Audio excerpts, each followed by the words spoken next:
Clara Whitmore ripped the veil from her face and ran. Behind her, the church bells stopped ringing. The wedding guests weren't chasing her. Nobody was chasing her. That was the worst part. She ran until her lungs burned, until the white dress dragged heavy with snow, until she couldn't feel her feet anymore. Then she saw the light, a single lantern burning in a barn window through the blizzard. She crashed through the door and fell. The last thing she saw before darkness took her was a man's face and the raw terror in his eyes. Before we continue this story, I'd love for you to subscribe to my channel and follow Clara's journey to the very end. Drop a comment telling me which city you're watching from. I'm always amazed to see how far these stories travel. Now let's get back to that freezing barn in Montana Territory, 1879. The woman lay crumpled in the hay like a broken bird. Caleb Morgan didn't move. Couldn't move. His hands gripped the pitchfork so hard his knuckles went white, and somewhere deep in his chest, something cracked open that he'd spent 3 years sealing shut. "Papa!" 8-year-old Emma tugged his sleeve. "Papa, she ain't moving." Still, Caleb stood frozen. The white dress. The dark hair spilling across golden straw. The way her chest barely rose and fell.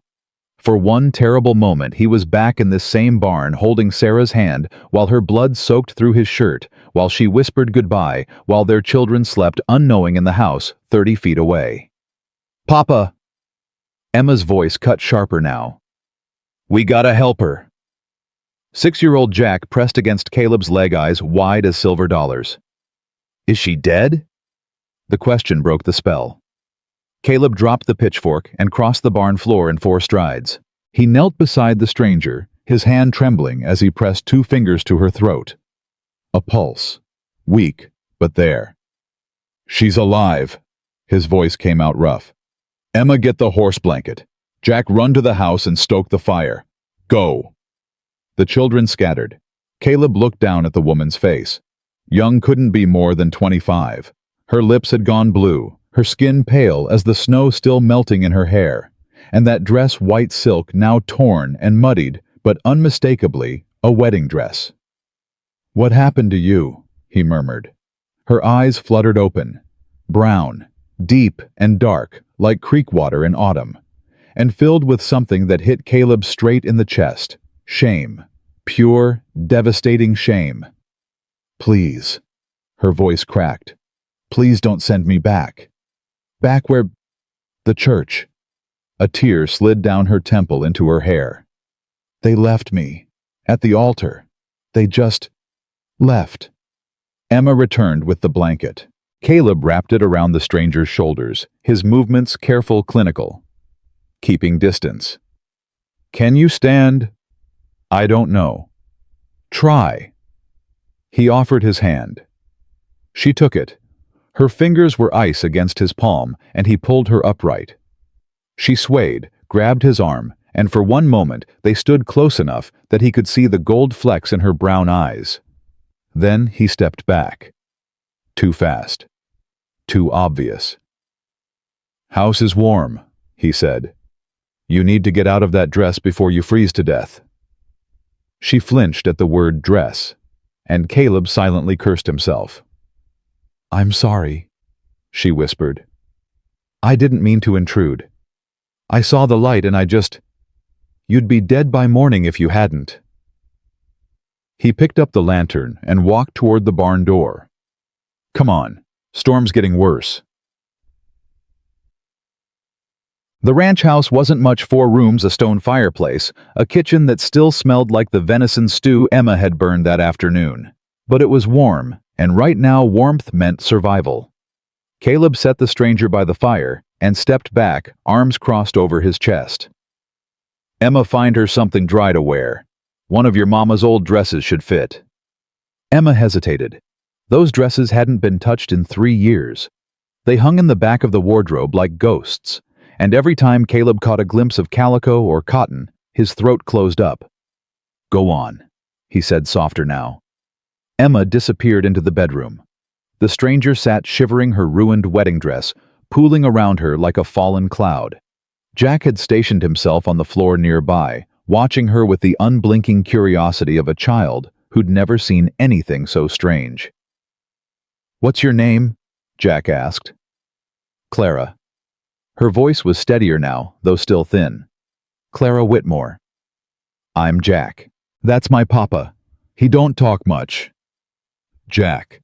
Caleb's tone carried warning. But Clara almost smiled. Almost. "It's all right. I appreciate honesty." Emma returned with a gray wool dress and a pair of thick stockings. "These were Mama's. She won't mind you borrowing them." Something flickered across Clara's face, surprise maybe, or gratitude too big for words. "Thank you." She looked at Caleb. "I'll change, and then I'll go. Soon as the storm breaks." "You ain't going nowhere tonight." Caleb moved to the window, staring out at the white wall of snow. Temperatures dropped 20 degrees in the last hour. Storm won't break till morning, maybe later. "I can't impose." "It ain't imposition. It's survival." He turned to face her. "You got somewhere to go. Family, friends." Clara's gaze dropped to the floor. "Didn't think so." The silence stretched. Jack tugged at Clara's ruined sleeve. "You was supposed to get married today." "Jack." Caleb's voice went sharp. "Leave her be." "It's all right," Clara said again. She looked at the little boy with something soft in her eyes. "Yes, I was supposed to get married today." "What happened?" Clara's jaw tightened. For a moment, Caleb thought she wouldn't answer. Then she spoke, her voice barely above a whisper. "He changed his mind." She changed in Emma's room, peeling off the wet silk that had been her mother's wedding dress remade, and carried across 1,000 miles of railroad for a marriage that lasted exactly 0 minutes. The wool dress hung loose on her frame. Sarah Morgan must have been taller, broader in the shoulders, but it was warm. Clara pressed her face into the sleeve and breathed in. Lavender. Whoever Sarah Morgan had been, she'd kept lavender in her closet. A knock at the door. "Ma'am." Emma's voice small and cautious. "You decent." Clara opened the door. Emma stood there holding a cup of coffee, steam rising in gentle curls. "Papa said you might need this." "Thank you." Clara took the cup, wrapping her frozen fingers around its warmth. "Emma, right?" The girl nodded. "How old are you, Emma?" 8. Jack 6. Mama died when I was 5. She said it matter-of-factly, the way children do when death has been part of their vocabulary for too long. "Papa don't like to talk about it." Clara's heart clenched. "I'm sorry." "It's all right, we manage." Emma studied Clara with eyes too old for her face. "You really got left at the church?" "I really did." "That's awful mean." "Yes." Clara's voice cracked. "It was." Emma reached out and took Clara's hand. The gesture was so unexpected, so simple, that Clara nearly burst into tears. "You can stay here tonight," Emma said. "Papa acts grumpy, but he ain't cruel. He just forgot how to be soft." Supper was quiet. Caleb sat at the head of the small table eating without tasting, watching Clara from the corner of his eye. She ate slowly, carefully, like someone who'd learned to be grateful for every bite. "So," Caleb set down his fork. "You came here as a mail-order bride." Clara stiffened. "Yes." "From where?" "Massachusetts. Boston." "Long way to travel for a man who won't have you." The words came out harsher than he'd intended. Jack looked up from his plate.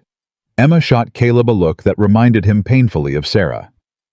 "I'm sorry," Caleb said. The apology felt rusty in his mouth. "That was uncalled for." "It's true, though." Clara set down her spoon. "I traveled 2,000 miles to marry a man I'd only exchanged letters with. And when I stepped off that train, when he actually saw me..." She laughed, but there was no humor in it. "He took one look and walked away." "Why?" Clara's hands curled into fists on the table. "I'd rather not say." Fair enough. More silence. The fire crackled. Outside, the wind screamed. The family who arranged it, Clara said suddenly. The Crawfords. They're powerful here. Own half the valley. When Marcus refused me, his father made it clear I wasn't welcome in town. Said I'd lied to them. Said I wasn't what they were promised. Did you lie? No. Clara met his eyes. I told them everything. They just didn't believe it would matter until they saw me standing there in that church. Caleb studied her face. She wasn't lying. 3 years of reading men, honest ranchers, desperate drifters, snake oil salesmen passing through had taught him to spot deception. This woman was telling the truth. What'll you do tomorrow? I don't know. Clara's voice went small. I used everything I had to get here. The train ticket, the dress, the hope. She laughed again bitterly. Especially the hope. Jack reached across the table and patted her hand. You could stay with us. Jack. Caleb started. She could, Papa. She's nice, and she ain't got nowhere else. That ain't our concern. Emma set down her fork with a clang. Mama would have let her stay. The words landed like a slap. Caleb's jaw tightened. He pushed back from the table and stood. We'll talk about this in the morning. Miss Whitmore, you can sleep by the fire tonight. Storm should break by dawn. Town's 8 miles south. Someone there can help you find work or passage back east. He walked to his bedroom and closed the door. Through the thin walls, he heard Emma apologizing to Clara. Heard Clara telling her it was all right. He was right, she couldn't expect strangers to take her in. He pressed his forehead against the cold wood of the door and squeezed his eyes shut. Don't let fear make you small, Caleb. Sarah's last words. The ones she'd whispered while their children slept, and her blood soaked through his hands, and he begged God for a miracle that never came. He'd failed her that night. Failed to get the doctor in time. Failed to stop the bleeding. Failed to save the woman who'd made his cold life warm. He wouldn't fail again. He wouldn't let another woman into this house, into his children's hearts, just to watch them break when she left. Because everyone left eventually. One way or another, everyone left. Clara couldn't sleep. She lay on the makeshift bed by the fire blankets. Emma had brought a pillow that smelled faintly of lavender, like the dress, and stared at the ceiling while the storm howled outside. 26 years old. No money, no family, no home. The man she'd traveled across the country to marry had taken one look at her face and walked away without a word. You should have told them sooner. But she had told them. In the letters, she'd explained everything. The accident, the scars, the way the left side of her jaw didn't quite sit right anymore. She'd been honest. She'd thought honesty would matter. It hadn't. A door creaked. Small footsteps padded across the floor. Jack appeared beside her, clutching a worn stuffed horse. Can't sleep, Clara whispered. He shook his head. Bad dreams. About what? Mama. He said it simply, without drama.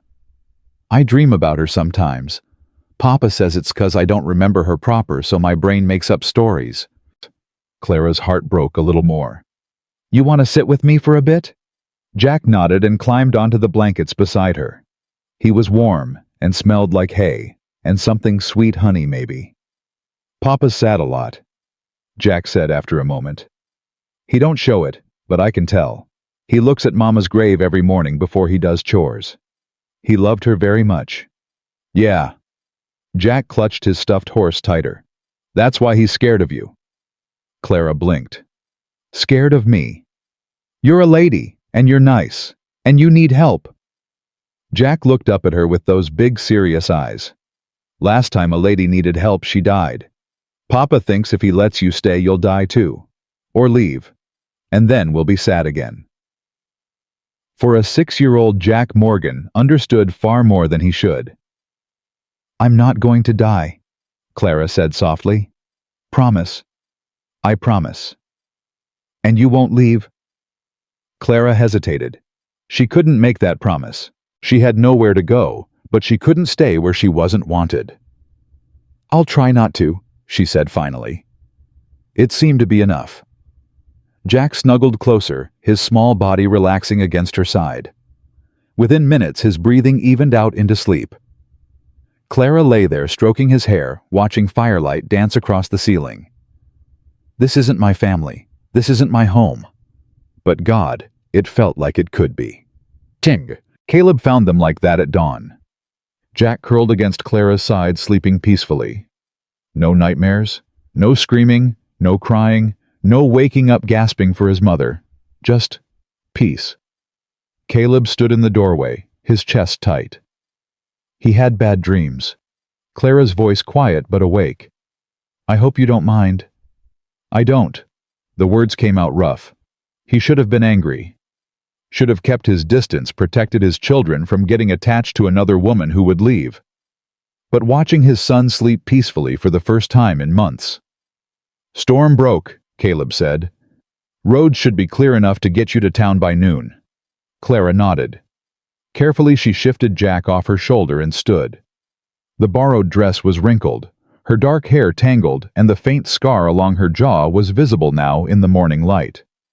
Caleb looked at it for one moment, then looked away. "I'll hitch the wagon," he said. "Be ready in an hour."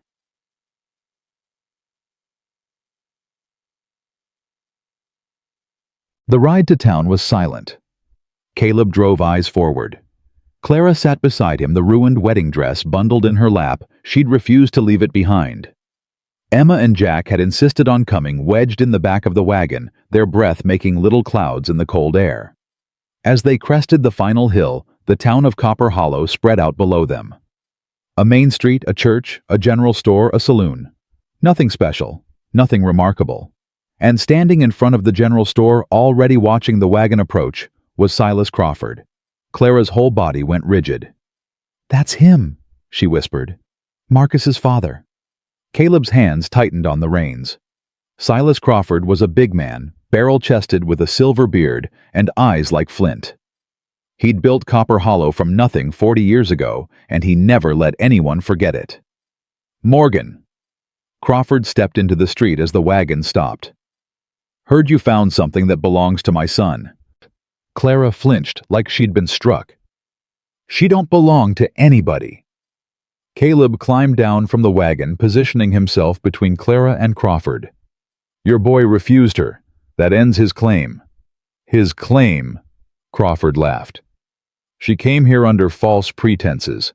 Deceived my family. She's lucky we didn't have the sheriff arrest her." "For what crime?" "Fraud. She answered an advertisement. Showed up to marry your son. That ain't fraud. That's honoring an agreement your boy was too coward to keep." Crawford's face went dark. "Watch your mouth, Morgan." "I'll speak plain as I please." Caleb took a step forward. "The woman's free to go where she wants, work where she wants. Your boy made his choice, and now she'll make hers." "Not in my town she won't." Crawford's voice went cold. "I've already spoken with every business owner on this street. Nobody's hiring her. Nobody's renting her a room. Far as Copper Hollow's concerned, she don't exist." Clara's hand gripped the side of the wagon. Emma stood up in the back. "That ain't fair." "Life ain't fair, little girl."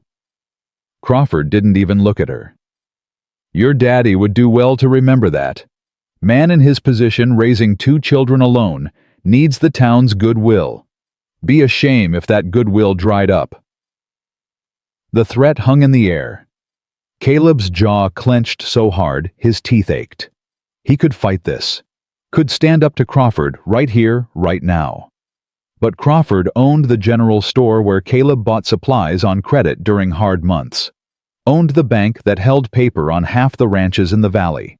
Owned the judge, the sheriff, the whole damn town. One man against all of that. Don't let fear make you small. But this wasn't about him. This was about Emma and Jack. Their safety. Their future. Caleb looked at Clara. Saw the hope dying in her eyes as she read his hesitation. "I understand," she said quietly. She climbed down from the wagon, her wedding dress clutched to her chest. "Thank you for the shelter, Mr. Morgan. I'll find my own way." "Clara," Emma started. "It's all right, sweetheart." Clara touched Emma's cheek. "Your papa's right to be careful. You don't know me. I'm just a stranger." She turned and walked down the main street head high despite everything. Crawford smiled, satisfied. "Smart man Morgan. Keep it that way." He walked back to the store. Caleb stood there, hands clenched at his sides, watching Clara's figure get smaller and smaller against the snow. "Papa?" Jack's voice small and confused. "Why ain't we helping her?" Caleb didn't answer. "Papa." Emma, now her voice sharp with betrayal. "You said we help people. You said that's what Mama would have wanted. Get in the wagon." "But Papa?" "Now." The children climbed into the back, silent and hurt. Caleb took up the reins. He looked down the street one last time. Clara had stopped in front of the church, the same church where she'd been abandoned yesterday. She stood there small and alone, staring at the doors. "Don't let fear make you small." Caleb closed his eyes. Then he snapped the reins and drove home. The house felt different that night. Colder somehow. Quieter. Emma served supper without speaking. Jack pushed his food around his plate. Even the fire seemed dimmer. "Eat," Caleb said. Neither child moved. "I said eat." "I ain't hungry." Emma pushed back from the table. "I keep thinking about Miss Clara. Where she's sleeping tonight, if she's warm." "That ain't our concern." "Why not?" Emma's eyes blazed. "She didn't do nothing wrong. She just wanted to get married, and that stupid Marcus Crawford didn't want her, and now she ain't got nobody and nowhere, and it ain't fair. Life ain't. Don't say it ain't fair." Emma slammed her hand on the table. "Mama wouldn't have left her. Mama would have brought her home and fed her and told Crawford to go to hell. Emma Jane Morgan." "It's true." Tears streamed down Emma's face now. "Mama was brave. Mama stood up for people. And you just let that mean old man win because you're scared." She ran to her room and slammed the door. Caleb sat there, his daughter's words ringing in his ears. Jack looked up at him with those big sad eyes. "Miss Clara promised she wouldn't leave." Jack said quietly. "But we made her leave, didn't we, Papa?" Caleb's throat closed up. "Go to bed, son."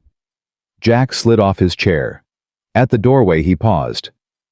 "I really liked her, Papa. She made the bad dreams go away." Then he was gone. Caleb sat alone at the table, his supper growing cold, his children's accusations echoing in the silence. She made the bad dreams go away. 3 years. 3 years of nightmares of Jack crying out for a mother he couldn't remember, of Emma growing hard and old before her time. 3 years of Caleb trying to be enough and knowing he wasn't. And one stranger in a ruined wedding dress had done what he couldn't.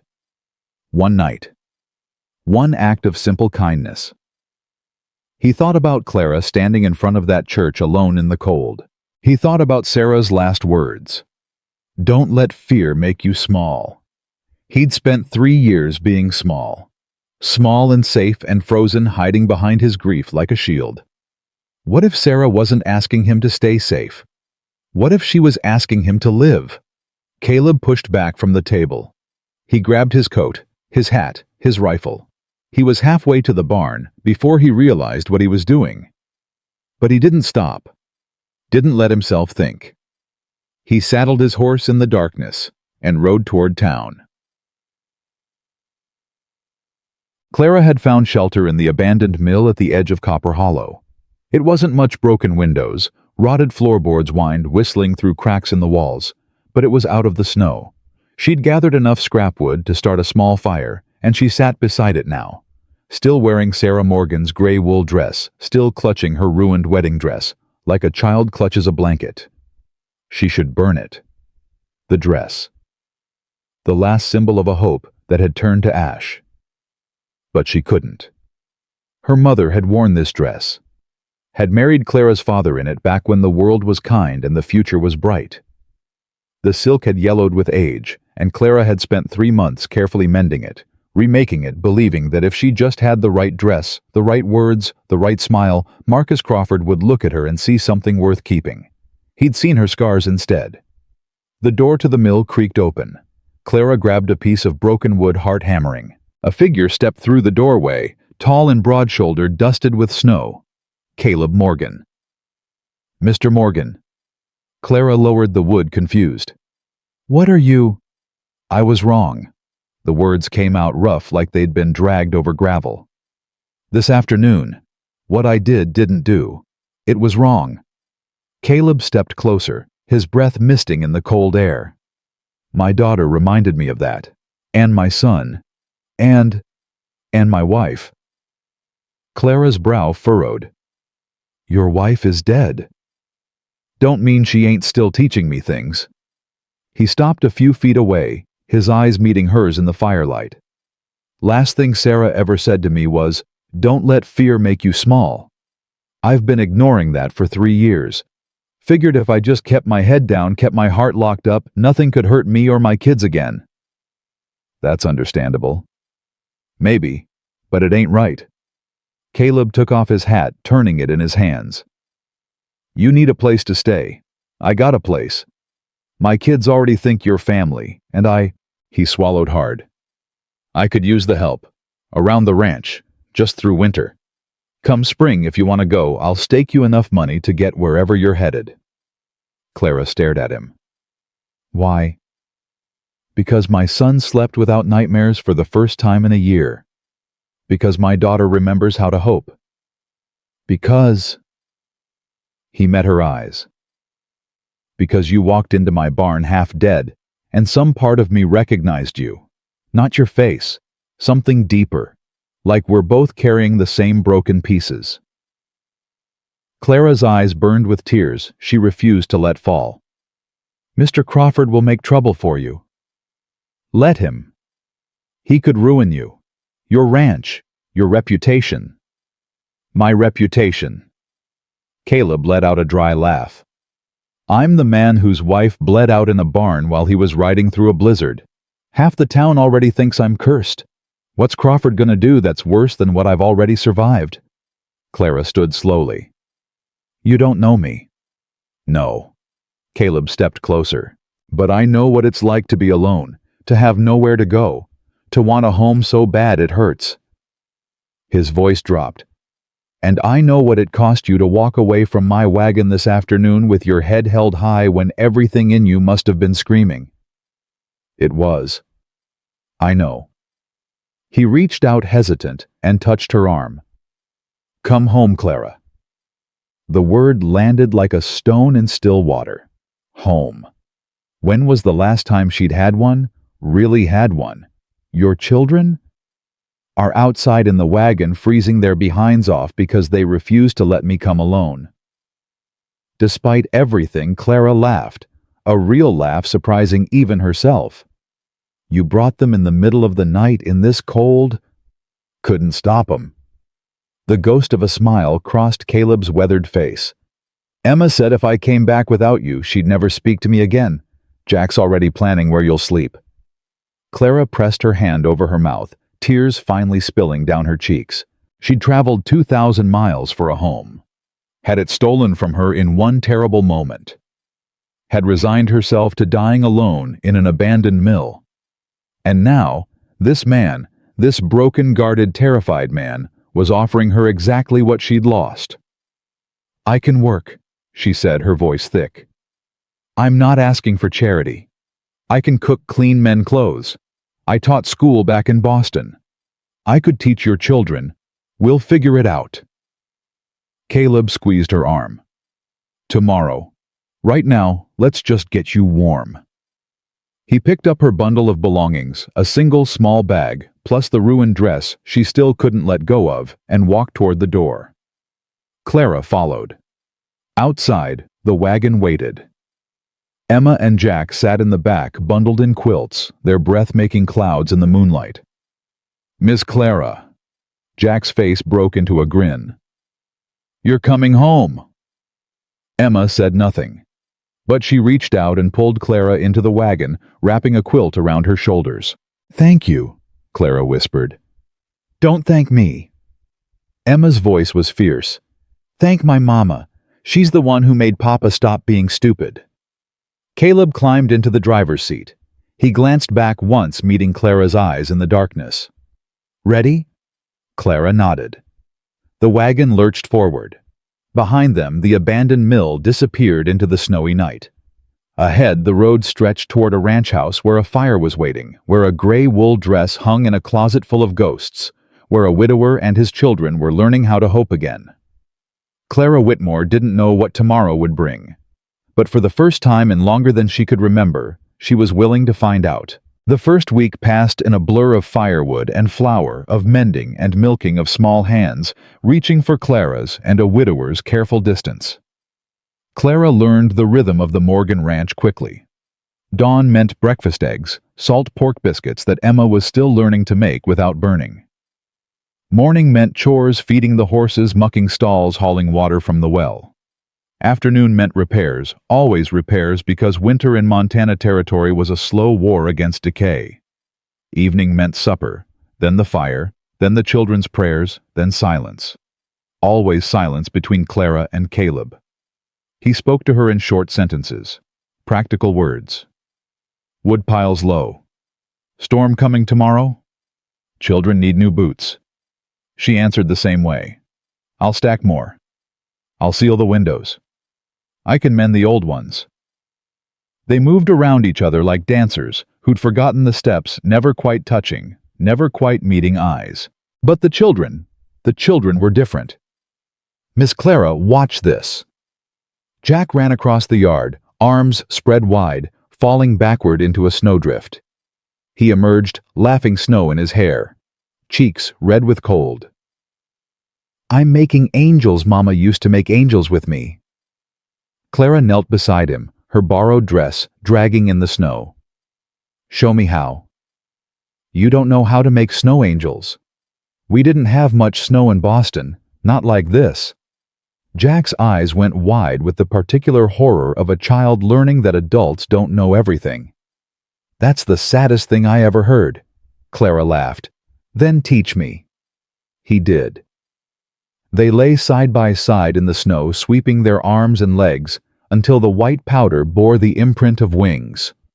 When Clara sat up, her angel was lopsided, one wing longer than the other. "It's okay," Jack said seriously. "Mine looked funny the first time too. Papa said even angels ain't perfect." From the barn doorway, Caleb watched. He told himself he was checking on them, making sure Jack didn't wander too far, didn't get too cold. But the truth was simpler and more dangerous. He couldn't look away. Clara's laughter carried across the yard, bright and unexpected. She hadn't laughed much in the week she'd been here. Hadn't smiled much either. But Jack had a gift for pulling joy out of even the darkest places. He'd done it for Caleb after Sarah died in those terrible first months when getting out of bed felt like climbing a mountain. Now he was doing it for Clara. "She's good with him." Caleb turned.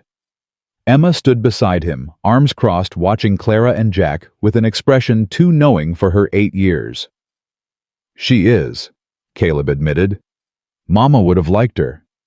"Emma, I know. You don't want to talk about it." Emma looked up at him, her mother's eyes in her mother's face. "But it's true. Mama always said the best people are the ones who've been hurt. They know how to be gentle with other people's wounds." Caleb's throat tightened. "When did you get so wise?" "I was born wise." Emma's mouth quirked. "Mama said that too." She walked out to join Clara and Jack, throwing herself into the snow with the abandon of a child who'd finally found something worth being happy about. Caleb stayed in the doorway, his chest aching with something he refused to name. That night, after the children were asleep, Clara sat by the fire mending a tear in Jack's shirt. Her fingers moved quickly, surely, the needle catching firelight with each stitch. Caleb sat across from her, whittling a piece of wood into a horse. It was a habit he'd picked up after Sarah died, something to do with his hands when his mind wouldn't quiet. "You're good at that," Clara said without looking up. "The carving. Learned from my father. He made toys for every child in our town back in Ohio." "Is that where you're from, Ohio?" "Born and raised. Came west after the war." Clara's needle paused. "You fought 3 years, Union Army." Caleb turned the wooden horse in his hands. "Saw things I still dream about. When Sarah found me, I was half wild, living alone in the mountains trapping beaver, talking to myself. She said I looked like a man who'd forgotten how to be human. What did she do? Married me anyway." A ghost of a smile crossed his face. "Said she'd remind me." "And did she? Every day for 7 years." His hands stilled on the carving. "Then she was gone, and I forgot all over again." Clara set down her mending. "I'm sorry." "Don't be. It ain't your burden." "It's not a burden to care about someone's pain." Caleb looked up at her, then really looked, and saw something in her eyes that made his chest constrict. Understanding. Not pity. He would have hated pity, but genuine understanding from someone who knew exactly what it meant to lose everything and keep breathing anyway. "What happened to you?" he asked quietly. "Before you came here. Before Crawford." Clara's face went carefully blank. "I thought we agreed not to ask questions." "We agreed to no charity. Never said nothing about questions." "It's not a pleasant story. Most true stories ain't." For a long moment, Clara was silent. The fire crackled. Wind pressed against the windows. Finally, she spoke. "I was a school teacher in Boston. A good one or so, I thought. I had a small apartment, a steady income, a life that made sense." She picked up her mending again, but her hands weren't moving. "Then there was a fire. The school building, January of last year. I got the children out, all 42 of them, but the roof collapsed before I could make it through the door." Caleb's whittling stopped. "A beam came down on me. I don't remember much after that. Just waking up in a hospital 2 weeks later and a doctor telling me I was lucky to be alive." Clara's voice went flat. "The left side of my face was burned. My jaw was broken in 3 places. They had to rebuild it with wire and prayer. Clara. The scars healed mostly. You can barely see them now in the right light. But when Marcus Crawford saw me in that church, when he looked at my face close up for the first time," she smiled, but it didn't reach her eyes. "He saw damaged goods. That's all anyone sees now." "That ain't true. Isn't it?" Clara finally looked at him. "You noticed. The first night in the barn. I saw you look at my jaw and then look away." Caleb couldn't deny it. He had noticed. Had noticed and thought briefly that she must have had a hard life to carry such marks. "I looked away because I was scared," he said. "Not of your scars. Of you. Of me. Of what you made me feel." The words came out before he could stop them. "Standing there in your wedding dress, half frozen, looking at me with those eyes. I hadn't felt anything in 3 years. Then you showed up, and suddenly I was feeling everything all at once, and I didn't know what to do with it." Clara's breath caught. "I'm still scared," Caleb admitted. "Every day. Every time Jack smiles at you, every time Emma asks you to braid her hair, every time I hear you humming while you cook. I'm terrified that you'll leave, or that I'll let you down, or that something will take you away the same way it took Sarah." Caleb. "But I'm more scared of going back to the way I was before." He set down the wooden horse and leaned forward. "Frozen. Hollow. Half dead and calling it safe." His voice dropped. "You've been here a week, and my house feels more alive than it has in 3 years. My children are happy. I don't know what I am, but it ain't frozen anymore." Clara's eyes were bright with tears she wasn't shedding. "You're a good man, Caleb Morgan. I'm a scared man who's trying to be less scared." He held her gaze. "That's all any of us are." They sat in silence for a long time after that. But it was a different kind of silence now, warmer somehow. Like the first thaw after a long winter, when the ice starts to crack and you can almost smell spring underneath. 2 weeks into Clara's stay, trouble came to the Morgan ranch. Caleb was in the barn mending a broken harness when he heard horses approaching. 3 riders coming fast. He grabbed his rifle and stepped outside. Silas Crawford sat atop a black stallion flanked by 2 of his ranch hands. His silver beard was immaculate, his eyes cold as the January wind. Morgan. Crawford. Caleb kept his rifle at his side, not raised but visible. Long way from town. Heard a disturbing rumor. Crawford's gaze swept the property landing on the house where smoke curled from the chimney. Heard that woman is still here. Her name is Clara. I don't care what her name is. I care that she's squatting on your property, giving honest people in this valley something to gossip about. Let them gossip. Crawford's eyes narrowed. I warned you about this, Morgan. I told you there would be consequences. And I told you she's free to go where she pleases. She pleases to be here. As what, your housekeeper? Crawford's lip curled. Your whore? Caleb's hand tightened on the rifle. Watch your mouth. Or what? Crawford leaned forward in his saddle. You gonna shoot me in front of witnesses with 2 children in that house who'll end up in an orphanage when they hang you? The door to the house opened. Clara stepped out onto the porch, Emma and Jack behind her. Mr. Crawford. Clara's voice was steady, though her face had gone pale. Whatever business you have is with me, not Mr. Morgan. Say what you came to say. Crawford's smile turned cruel. Miss Whitmore, still wearing borrowed clothes, I see. Still pretending you belong somewhere you don't. I don't pretend anything. I work for my keep. Work. Crawford made the word sound dirty. Is that what you call it? My son told me what kind of woman you are. The kind who lies in her letters, who hides her defects until it's too late. The kind who traps men with false promises. I never lied to your son. I told him everything. You told him you were scarred. You didn't tell him you were mutilated. Clara flinched like he'd struck her. Enough. Caleb stepped forward, rifle rising. Get off my land. I'll go when I'm ready. Crawford didn't even look at him. His eyes stayed fixed on Clara with a hatred that seemed almost personal. You have 1 week to leave this valley, Miss Whitmore.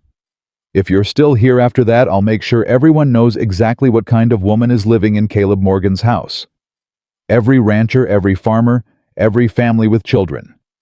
I'll tell them about the fire you set in Boston, about the children who died because of you. Clara's face drained of all color. That's a lie. Is it? I've been making inquiries. Seems the fire that burned your school wasn't an accident after all.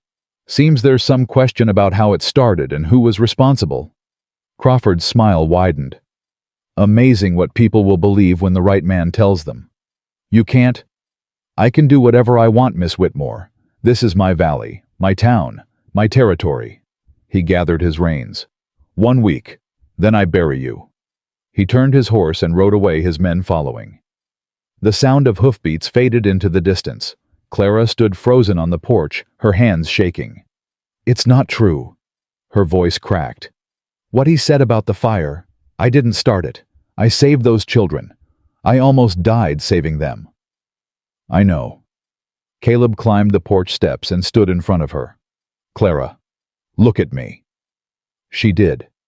Her eyes were wild with fear, and something deeper, the particular terror of someone whose worst nightmare was coming true. Crawford is a bully and a liar, Caleb said. He's trying to scare you into running. That's what men like him do. They can't stand when people don't bow to them, so they destroy them instead. You don't understand. If people believe him, if they think I hurt those children, they won't. How do you know? Because I'll tell them the truth. I'll stand up in that church, and I'll tell every person in Copper Hollow exactly what kind of man Silas Crawford really is. Clara shook her head. He'll ruin you. Your reputation, your ranch, your children's futures. Let him try. Caleb, I spent 3 years hiding from life because I was afraid of losing things. Caleb's hands came up to grip her shoulders, gentle but firm. I ain't hiding anymore. Crawford wants a fight. He'll get one. Clara's eyes searched his face. Why? Why risk everything for me? You barely know me. I know enough. His thumbs traced small circles on her shoulders. I know you ran into a burning building to save 42 children. I know you traveled 2,000 miles on nothing but hope. I know my son sleeps through the night for the first time in years because you're here. His voice dropped. And I know that when I look at you, I feel something I thought I'd never feel again. Clara's breath stuttered.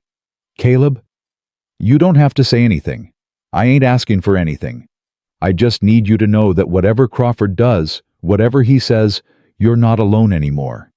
You've got a home here, a family, for as long as you want it. Tears spilled down Clara's cheeks. Behind her, Emma spoke quietly. Papa's right, Miss Clara. Crawford's mean, but we're meaner when we need to be. Jack nodded solemnly. I'll fight him. I'm small, but I bite hard. Despite everything, Clara laughed. A wet, broken sound that turned into a sob halfway through. Caleb pulled her close, wrapping his arms around her, and she buried her face in his chest and cried. For the children she'd saved and the scars she'd earned. For the family who'd abandoned her and the future that had been stolen. For the man holding her now, who barely knew her but was willing to risk everything anyway. She cried until there was nothing left, and Caleb held her through all of it. That night, after the children were asleep, Caleb found Clara standing at the window, watching snow fall in the darkness. You should sleep, he said. Can't. She didn't turn around. Every time I close my eyes, I see his face. Crawford's. That smile. Caleb moved to stand beside her. Their reflections stared back from the glass, two figures close but not touching, outlined against the fire's glow. He's not wrong, you know, Clara said quietly. About the fire. There was an investigation. Questions about how it started, whether someone was negligent. The school board wanted someone to blame, and I was convenient. What happened? They couldn't prove anything. Officially, it was ruled an accident, a faulty stove in the basement. But there were whispers. People who thought I'd been careless, that I should have noticed the smoke sooner, that I should have done more. Her voice cracked. I did everything I could. I carried children out through flames. I went back 3 times until the roof collapsed and I couldn't go back anymore. And still people whispered. People whisper about anything they don't understand. That's why I answered Marcus Crawford's advertisement. Clara finally turned to face him. I thought if I could just get away, start over somewhere new, I could leave the whispers behind, build a new life where no one knew what happened. She laughed bitterly. And now Silas Crawford is going to bring it all back. He's going to tell everyone I'm a murderer, and they'll believe him because he's rich and powerful and I'm just nobody. You're not nobody. I'm a woman with a scarred face and a scandal following her. That's worse than nobody. Caleb reached out and touched her jaw gently, so gently tracing the faint line where her scars had healed. Clara went still.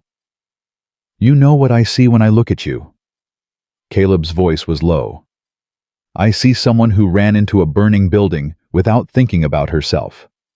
Someone who carries the weight of other people's lives like it's nothing. Someone who got knocked down and got back up and kept going when anyone else would have given up. Caleb. I see the bravest woman I've ever met. His hand moved from her jaw to cup her cheek. And if the people of Copper Hollow can't see that, then they're blind. Every last one of them. Clara's eyes shimmered. You keep saying things like that. Like what? Like you believe them. I do believe them. Why? Caleb was quiet for a moment. Then he said, because Sarah taught me to see what matters. Not what's on the outside, what's underneath. And what's underneath you. Clara Whitmore is something rare. Something worth fighting for. He leaned in slow enough that she could pull away if she wanted. She didn't. His lips brushed her forehead. Just her forehead, nothing more, but the tenderness of it broke something open in Clara's chest. Get some sleep, Caleb murmured against her skin. Tomorrow, we start fighting back. He stepped away and walked to his bedroom, leaving Clara alone by the window. She stood there for a long time, touching her forehead, where his lips had been feeling something she hadn't felt in longer than she could remember. Hope. Not the fragile, desperate hope she'd carried across 2,000 miles. Something stronger. Something with roots. The hope of someone who wasn't alone anymore. The next morning, Caleb rode to town. He went to the general store first, where Ezra Hutchins was sweeping the front porch. Ezra was a thin man with nervous eyes, the kind who followed whoever seemed strongest at any given moment. Morgan. Ezra's broom stopped moving. What brings you to town? Need supplies. And information. What kind of information? The kind that tells me how many people in this town actually like Silas Crawford versus how many just fear him. Ezra's eyes darted left and right. That's a dangerous question. I'm a dangerous man when I need to be. Caleb stepped closer. Crawford's been running this valley like his own little kingdom for 20 years. But kingdoms fall, Ezra. They always fall. The question is whether you want to be standing with the king when he does, or standing with the people who took him down. Ezra's Adam's apple bobbed. What are you planning? A reckoning. The word hung in the cold air. Finally, Ezra leaned in. There's a meeting tonight. Some of the ranchers, the small ones, Crawford's been squeezing for years. Jacob Miller's barn after sundown. They've been talking about possibilities. What kind of possibilities? The kind that end with Crawford losing his grip on this valley. Ezra's voice dropped to a whisper. They could use a man like you, Morgan. A man who ain't afraid to stand up. Caleb nodded. I'll be there. He bought his supplies and rode home, his mind churning with plans. Crawford wanted a war. Fine. He'd get one.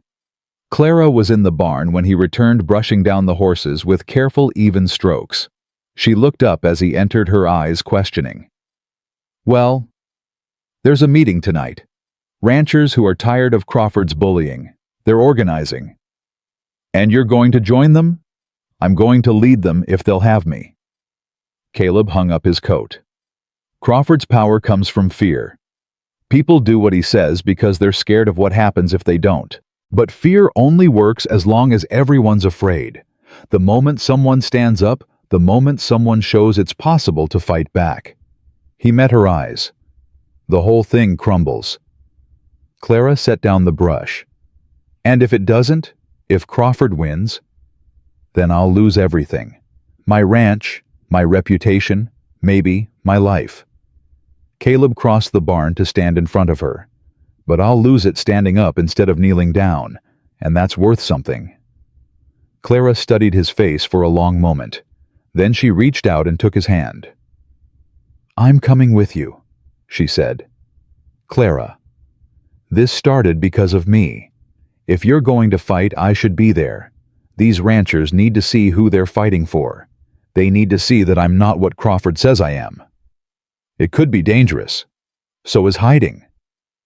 Clara squeezed his hand. I'm done hiding, Caleb. Whatever happens next, I want to face it standing up. Caleb looked at their joined hands. Her fingers were calloused now from 2 weeks of ranch work, her nails trimmed short, her skin roughened by cold and labor. She wasn't the same woman who'd collapsed in his barn in a ruined wedding dress. She was stronger, and so was he. Together, then, he said. Clara nodded. Together. That night they rode to Jacob Miller's barn with the children safely tucked in bed, and Emma's stern promise to bar the door until they returned. The barn was full when they arrived. 15 ranchers, maybe more, gathered around a single lantern. Faces Caleb recognized from town: Jacob Miller, whose cattle Crawford had stolen through legal trickery. Thomas Harding, whose wife Crawford had driven to an early grave with his cruelty. Old Samuel Parker, who'd built this valley before Crawford ever set foot in Montana. They all looked up when Caleb and Clara walked in. You came, Jacob Miller said. And you brought her. She has a name. Caleb's voice was steady. And she has a right to be here. This fight started because Silas Crawford decided one woman was worth destroying. I say if we're going to end it, that woman should be standing with us. Murmurs rippled through the crowd. Old Samuel Parker pushed himself up from a hay bale. He was 80 if he was a day bent with age, but his eyes were sharp as steel. I've been in this valley 40 years, he said. Watched Silas Crawford come in with nothing but ambition and turn himself into a tyrant. Watched good men lose their land, their families, their lives because they dared to cross him. He turned to Clara. What I ain't never seen is someone Crawford couldn't scare away. You're still here, Miss Whitmore. After everything he's done, you're still here. Clara met his gaze. I've been scared away before. From my home, my job, my future. I'm done running. Samuel nodded slowly. Then let's talk about how we take this valley back. The meeting lasted 3 hours. Plans were made. Alliances formed. Old grudges were set aside in favor of a common enemy. By the time Caleb and Clara rode home, the first light of dawn was breaking over the mountains. Do you think it'll work? Clara asked. I don't know, Caleb admitted. Crawford's powerful. He's got money, influence, the law on his side. Fighting him is like fighting the winter itself. But, Caleb looked at her, his face golden in the early light. But spring always comes, no matter how long the winter. Spring always comes. Clara smiled. For the first time since she'd stumbled into his barn, the smile reached her eyes. Then let's bring the spring, she said. They rode home together as the sun rose over Montana territory, and for the first time in 3 years, Caleb Morgan felt like the ice around his heart had finally completely begun to melt. Crawford struck 3 days later. Clara was hanging laundry when she heard the horses. 4 riders coming down the road moving fast. She dropped the wet shirt in her hands and ran for the house. Emma, Jack, inside now. The children scrambled up from where they'd been playing with the barn cats. Emma grabbed Jack's hand and pulled him through the back door just as the riders reached the yard. Clara stood alone on the porch. The lead rider wasn't Crawford. It was a younger man, mid-30s, with his father's cold eyes and his mother's weak chin. Marcus Crawford, the man who'd left Clara at the altar. Miss Whitmore. Marcus didn't dismount. Surprised you're still here. Shouldn't be. I told you I wasn't leaving. My father's patience is wearing thin. Your father can go to hell. Marcus's jaw tightened. Behind him, his 3 companions shifted in their saddles. They were Crawford ranch hands, big men with hard faces and hands that knew how to hurt. Where's Morgan? Out. Out where? None of your business. Marcus dismounted, then slow and deliberate. He walked toward the porch, each step calculated to intimidate. Clara held her ground. You know what I remember about you? Marcus stopped at the bottom of the porch steps. From your letters, you seemed so desperate, so eager to please. I thought you'd be grateful for any attention I gave you. I was grateful for the possibility of a home, not for your attention. Same thing, isn't it? He smiled, and it was the ugliest thing Clara had ever seen. A woman like you, scarred and barren, should be on her knees thanking God that anyone would have her. Clara's hands curled into fists. Get off this property. Or what you'll make me. Marcus laughed. My father was right about you. You don't know your place, but you will. By the time we're done, you'll wish you'd crawled back to Boston when you had the chance. He reached into his saddlebag and pulled out a handful of papers. He threw them at Clara's feet. Notices, going up in every town from here to Helena, telling everyone exactly what kind of woman Clara Whitmore really is. Arsonist, murderer, child killer. Clara's blood ran cold. That's a lie. Doesn't matter if it's true. Only matters if people believe it. Marcus remounted his horse. 1 week, Miss Whitmore. Then we burn this place to the ground with you in it. He wheeled his horse and rode away, his men following. Clara stood on the porch, the lying notices scattered at her feet, her whole body shaking. This wasn't just a threat anymore. This was war. Caleb came home an hour later to find Clara sitting at the kitchen table, the notices spread out before her. Her face was blank, but her hands trembled as she smoothed the paper flat. What happened? Clara handed him one of the notices. Caleb read it, and his jaw went tight. The notice was professionally printed, official-looking. It named Clara as a wanted fugitive from Massachusetts, responsible for the deaths of 6 children in a school fire she'd deliberately set. It offered a reward for information leading to her capture. "This is a lie," Caleb said. "I know. Anyone who knows you would know it's a lie." "But they don't know me." Clara's voice was hollow. "That's the point. Crawford can say anything he wants, and people will believe it because they don't know any different." Caleb sat down across from her. "We'll fight this." "How? He's got money, influence, a printing press. What do we have each other?" "That's not enough. It's going to have to be." Clara looked at him then, and the despair in her eyes hit Caleb like a physical blow. "I should leave," she said quietly. "Before this gets worse. Before he hurts you and the children." "No." "Caleb," I said no. He reached across the table and took her hands. "Running won't stop Crawford. He's not after you because you're a threat. He's after you because you stood up to him, because you didn't break when he wanted you to break." "So what do I do?" "You keep standing." Caleb squeezed her hands. "And when you can't stand alone, you lean on me."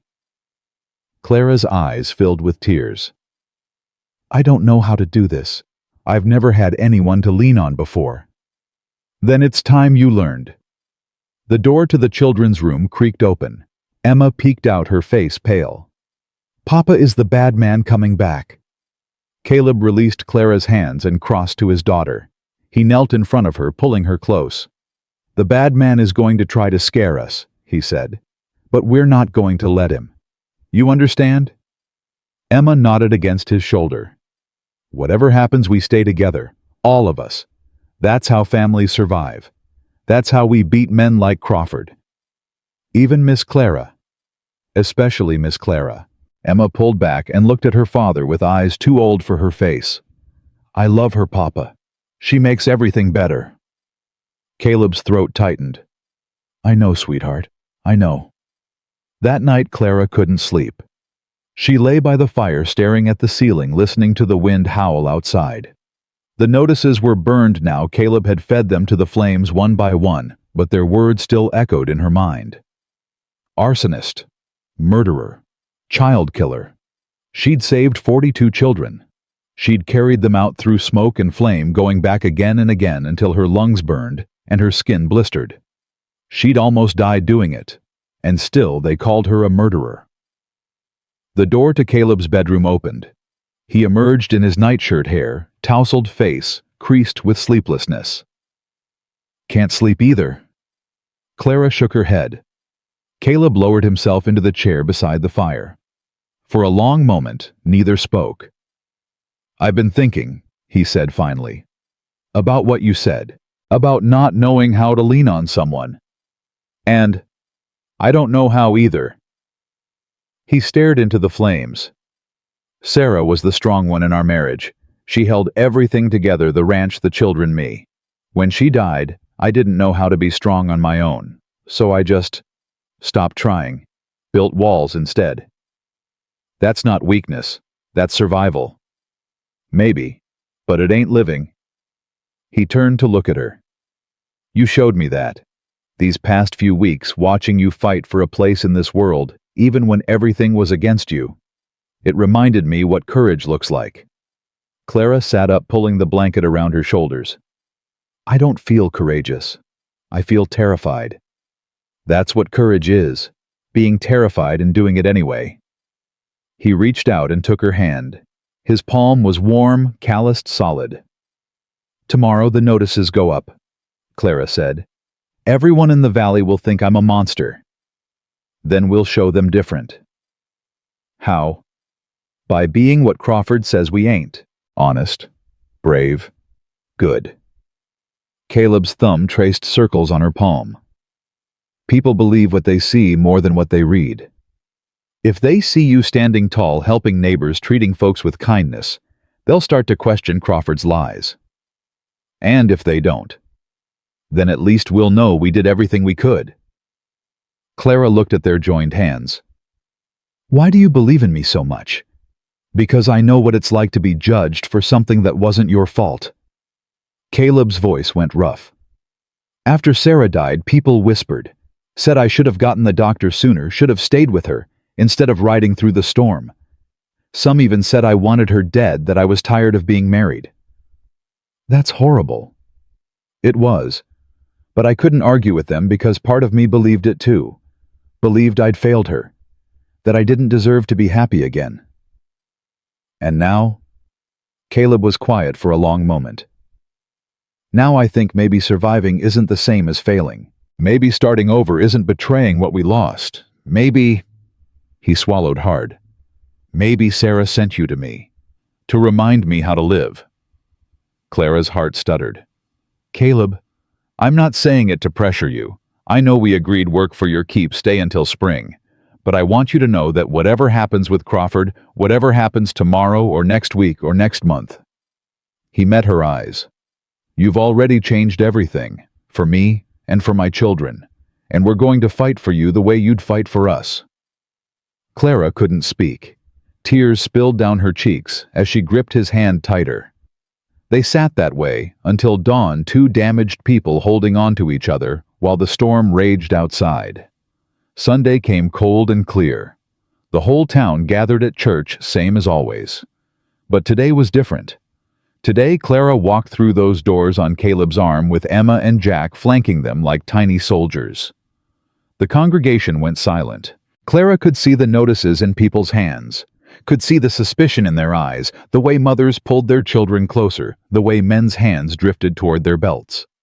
Silas Crawford sat in the front pew, silver beard gleaming a smile of triumph on his face. "Should have stayed home, Miss Whitmore," he called out loud enough for everyone to hear. "Church ain't no place for your kind." "I reckon church is exactly the place for my kind."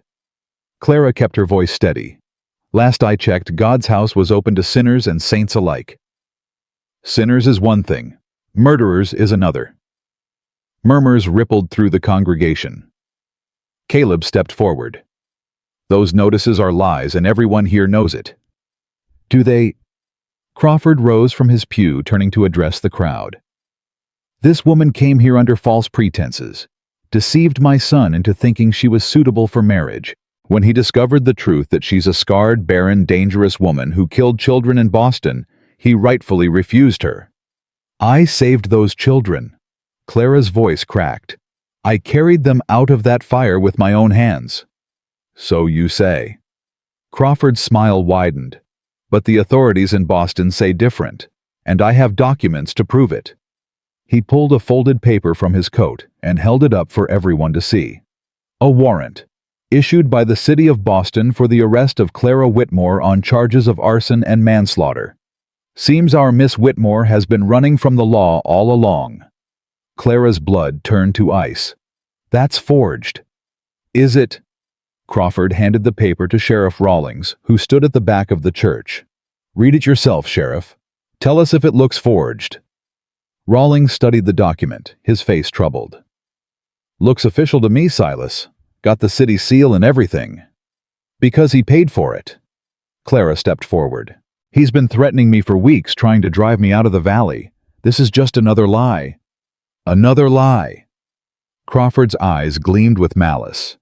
"Sheriff, I think you'd better take Miss Whitmore into custody. For her own safety, of course. Can't have a wanted criminal running loose in our peaceful community." Rawlings moved toward Clara. Caleb stepped in front of her. "You're not taking her anywhere." "Step aside, Morgan. This is the law." "This ain't the law. This is Crawford using you like a puppet." Caleb's hand moved toward his hip, then stopped. No gun. He'd left it at home, hadn't wanted to bring a weapon to church. Crawford noticed. His smile turned cruel. "Seems you came unprepared, Morgan." "Shame. I hate to see a man humiliated in front of his children." Emma grabbed Clara's hand. "Don't let them take her, Papa." "Quiet, Emma. "But Papa, I said quiet." The words came out harsher than Caleb intended. Emma flinched, tears springing to her eyes. Clara saw it happen, saw Caleb's fear overtaking his courage, saw him calculating the odds and finding them impossible, saw him beginning to break. "Caleb," she touched his arm. "It's all right." "No. If I go with them, Crawford wins." Clara's voice was steady now, steadier than it had any right to be. "But if I run, he wins too. The only way I lose is if I stop fighting." "Clara, let them take me." She squeezed his arm. "Let them think they've won. Then find a way to prove the truth. I can't let you. You can. You have to." Clara looked at Emma and Jack, both crying now. "Your children need you free, not locked up for assaulting a sheriff. Fight smart, Caleb, not hard." Caleb's jaw worked. Every muscle in his body screamed at him to fight, to protect, to stand between Clara and the men who wanted to destroy her. But she was right. If he fought now, he'd lose. Lose his freedom, lose his children, lose any chance of saving her. He stepped aside. Sheriff Rawlings moved forward and took Clara's arm. "Come along, Miss Whitmore. Nice and peaceful." Clara let herself be led toward the church door. At the threshold, she looked back. Caleb stood where she'd left him, his face a mask of barely controlled anguish. Emma was sobbing into her brother's shoulder. Jack looked confused, lost, too young to understand what was happening. "Find the truth," Clara called to Caleb. "It's out there. You just have to find it." Then she was gone, and the church door closed behind her. Crawford's laugh echoed through the sanctuary. "There now, justice served. Shall we continue with the service?" Nobody moved. Nobody spoke. Then Emma's voice cut through the silence, high and fierce. "You're a liar." Crawford turned, his face darkening. "What did you say, child?" "I said, you're a liar." Emma pulled away from her brother and pointed at Crawford with a shaking finger. "Miss Clara didn't hurt nobody. She's the nicest person I ever met. She sings to my brother when he has nightmares, and she teaches me to be brave, and she makes our house feel like home again." "Emma," Caleb's voice was rough with warning. "No, Papa. Someone has to say it." Tears streamed down Emma's face. "Miss Clara's good, and Mr. Crawford's bad, and everybody here knows it, but they're all too scared to say so." The congregation shifted uncomfortably. Old Samuel Parker rose from his pew. "The child speaks truth, Silas. We've all seen how you operate. Buying judges, forging documents, destroying anyone who crosses you." "Careful, Samuel. Or what, you'll ruin me too." Samuel laughed, a dry, bitter sound. "I'm 80 years old. What have you got left to take?" More murmurs. A few other ranchers stood, Thomas Harding, Jacob Miller, men who'd been at the meeting in the barn. Crawford's face reddened. "You're making a mistake, all of you." "Maybe." Caleb finally found his voice. "Or maybe you're the one who made a mistake. You pushed too hard, Crawford, went after an innocent woman just to prove you could, and now people are starting to see what you really are." "And what's that?" "A bully. A coward. A man who can only feel big by making others feel small." The words landed like stones. Crawford's mask of civility cracked. For one moment, pure hatred burned in his eyes. "You'll regret this, Morgan. All of you will." He stormed out of the church, his son following. The congregation stood in silence, uncertain what had just happened. Then Jacob Miller spoke. "Well, reckon we'd better figure out how to get that woman out of jail." Caleb looked at his children. Emma's face was still wet with tears, but her chin was lifted with something like pride. Jack had stopped crying and was watching his father with wide, trusting eyes. "Papa," Jack said, "are we going to save Miss Clara?" Caleb thought about the fear he'd felt. The moment when he'd almost broken, almost let Crawford win. Clara hadn't let him break. She'd told him to fight smart. Now he would.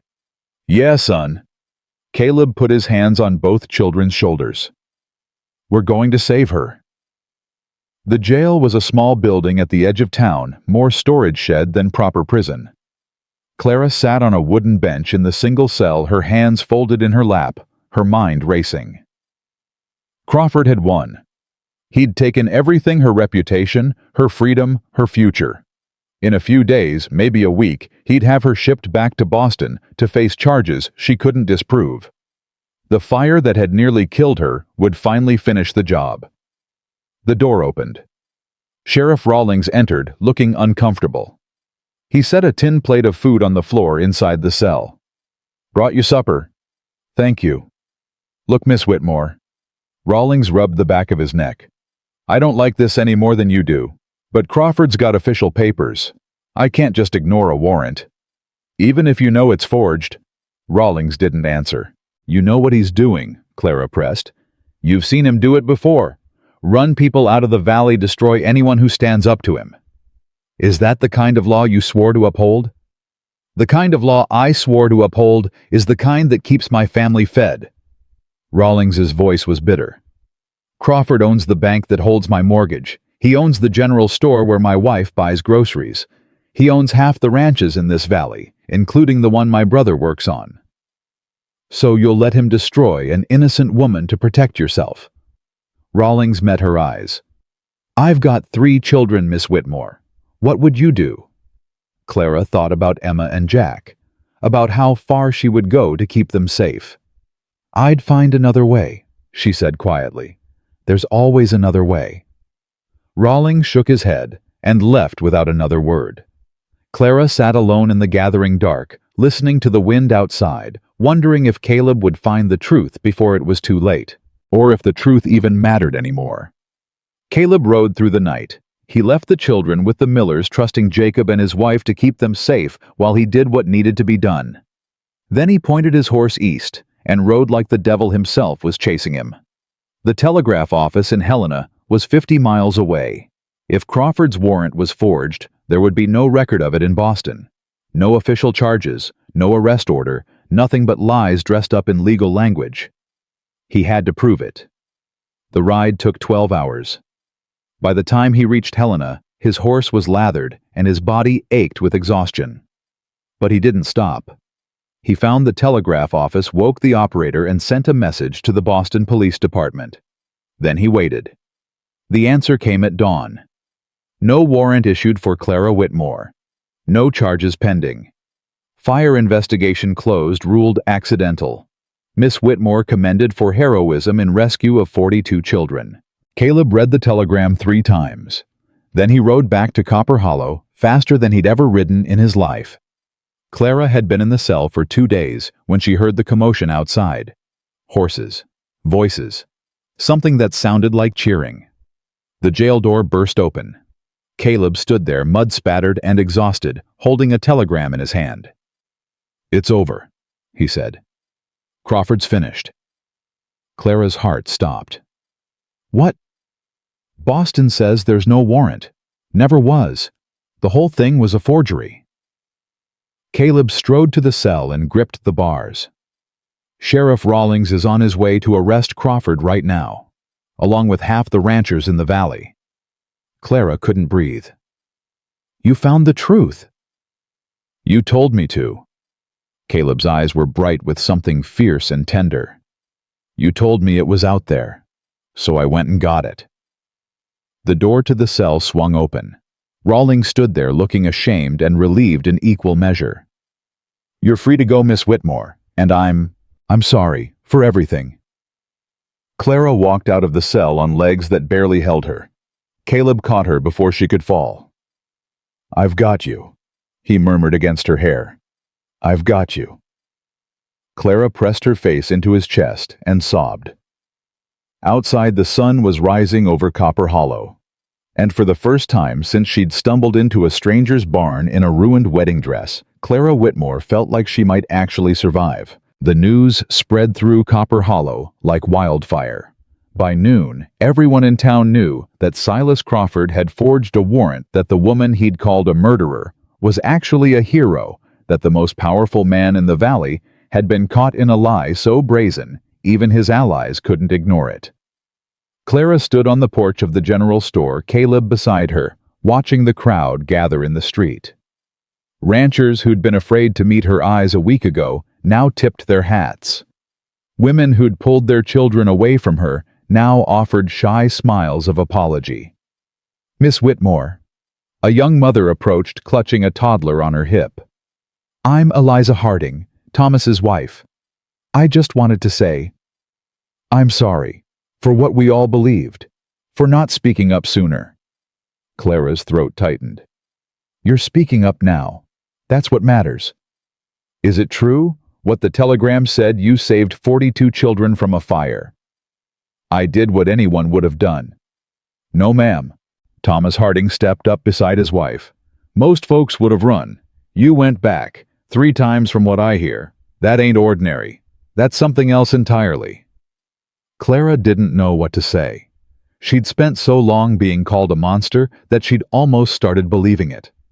Hearing these strangers call her a hero felt like putting on clothes that didn't quite fit. Caleb's hand found hers. Warm, solid, real. "Where's Crawford?" Caleb asked. Thomas's face darkened. "Sheriff's got him at his house. Rawlings didn't want to bring him to the jail, too many folks wanting to string him up. Crawford's holed up with his son and a few loyal hands, but most of his men scattered when they heard what he'd done." "What happens now?" "That's what we're trying to figure out." Old Samuel Parker pushed through the crowd, leaning heavily on his cane. "Crawford's crimes are clear, but proving them in court is another matter. He's still got money, still got connections in Helena. If he gets a good lawyer, he might wriggle out of this." "So we just let him go?" Emma's voice cut through sharp with outrage. She and Jack had arrived with the Millers, and she'd pushed her way to the front of the crowd. "After everything he did, nobody's letting him go, child." Samuel looked at Caleb. "But we need to be smart about this. Crawford's desperate now, and desperate men do desperate things." As if summoned by the words, a shout came from down the street. "Fire! The Crawford house is on fire!" The crowd turned as one. Black smoke billowed from the Crawford estate at the edge of town, flames already licking at the roof. "He's burning evidence!" someone yelled. "Everything that could prove what he's done." Caleb was already running. He reached the Crawford house ahead of the crowd, his lungs burning, his legs screaming. The front door hung open, smoke pouring out like breath from a dying beast. Sheriff Rawlings stumbled out, coughing. His face blackened with soot. "Crawford's still inside," Rawlings gasped. "He started the fire and locked himself in his study. Says he'd rather die than face justice." "His son?" "Marcus got out. He's over there." Rawlings pointed to a figure huddled by the well, watching his family home burn. Caleb looked at the flames. Thought about what Crawford had done to Clara. The lies, the threats, the warrant that could have sent her to prison, or worse. Part of him wanted to let the bastard burn. But another part, the part that had held Sarah's hand while she died, the part that had carried Clara out of the cold, the part that still believed in something like redemption, couldn't walk away. "Get me a wet blanket," Caleb said. "Morgan, you can't. Get me a wet blanket." Someone pressed dripping cloth into his hands. Caleb wrapped it around his head and shoulders, took a deep breath of clean air, and plunged into the burning house. The smoke was thick, choking. Caleb dropped to his knees and crawled, feeling his way along the floor. He'd been in Crawford's house once before, years ago, for a town meeting. The study was at the back, past the parlor, through a hallway that seemed to stretch forever in the darkness. Heat pressed against him like a living thing. His eyes streamed. His lungs screamed for air. Then he heard it, a voice weak and broken coming from behind a closed door. "Crawford!" Caleb pounded on the wood. "Open the door!" "Go away, Morgan!" Crawford's voice was barely audible over the roar of flames. "Let me die with some dignity." "Dignity!" Caleb laughed, a harsh sound. "You tried to destroy an innocent woman. You forged documents, bribed officials, threatened children. You don't get to die with dignity. You get to face what you've done." "I can't," The town, my reputation, everything I built. Everything you built was built on lies. Caleb slammed his shoulder against the door. It didn't budge. You think burning yourself alive changes that? You think it makes you anything other than a coward? Silence from inside. Crawford, I'm going to break down this door. And when I do, you're coming with me. Because my daughter called you a liar in front of the whole town, and she deserves to see you answer for what you've done. You owe her that much. You owe all of us that much. More silence. Then slowly the door opened. Silas Crawford stood there, his silver beard singed, his eyes hollow. He looked like a man who'd already died even though his heart still beat. Why? Crawford's voice cracked. Why save me after everything? Caleb grabbed his arm and pulled him toward the front of the house. Because Clara would, and I'm trying to be more like her. They made it out just as the roof collapsed. Clara was waiting when Caleb emerged from the smoke, Crawford stumbling beside him. She ran to them, her face streaked with tears, and threw her arms around Caleb without thinking. "You fool!" she sobbed into his chest. "You absolute fool! You could have died." "I'm fine." His arms came around her, holding tight. "I'm fine." "Why did you save him after everything?" Caleb looked at Crawford, who had collapsed on the ground, coughing and broken. "Because you taught me that mercy matters, even when people don't deserve it." Clara pulled back and looked at him, really looked the way she had that first night in the barn when she'd begged him not to send her back. "Caleb Morgan," she said quietly, "you are the best man I've ever known." Before he could respond, Emma and Jack crashed into them, wrapping their arms around both adults at once. "Papa, we thought you were gonna die." "I'm not that easy to kill, sweetheart." "Miss Clara was crying," Jack reported. "A lot. She said bad words, too." Clara laughed through her tears. "I did. I'm sorry." "Don't be sorry." Emma looked up at her with shining eyes. "Mama used to say bad words when Papa did stupid things, too." The crowd gathered around them, some helping to fight the remaining flames, others just watching the Crawford family's empire burn. Marcus Crawford sat alone by the well, his face blank with shock. Everything he'd ever known turning to ash before his eyes. Sheriff Rawlings approached Caleb, his expression grim. "We need to figure out what to do with him." He nodded toward Silas, who was being tended to by the town doctor. "The territorial marshal should be here in a few days. Until then, I can hold him in the jail, assuming the jail is still standing." "It's standing," Caleb said. "Lock him up. Let him think about what he's done while he waits." "And the son?" Caleb looked at Marcus Crawford. The man who'd left Clara at the altar, who'd helped his father spread lies, who'd threatened to burn down Caleb's ranch. "That's not my decision to make." Caleb turned to Clara. "What do you want?"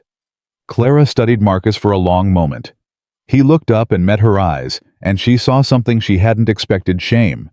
Real shame, not the performance his father had always put on. "Let him go," Clara said. "What?" Emma's voice was outraged. "But he was mean to you." "He was. But he's also lost everything. His father, his home, his future." Clara looked at Marcus with something that wasn't quite forgiveness, but wasn't hatred either. "That's punishment enough." Marcus stood slowly. He walked toward Clara, stopping a few feet away. "I'm sorry," he said. His voice was hoarse, broken. "For all of it. The wedding, the lies, everything my father did. I should have stopped him. I should have been better." "Yes, you should have." "I know it doesn't change anything. I know you can't forgive me. But I wanted you to know. You deserved better. You deserved someone who could see what you really are." Clara's chin lifted. "I found someone who does." She reached out and took Caleb's hand. Marcus nodded a small, sad gesture of acceptance. Then he turned and walked away, leaving behind the ruins of his father's empire and the woman he'd been too weak to love.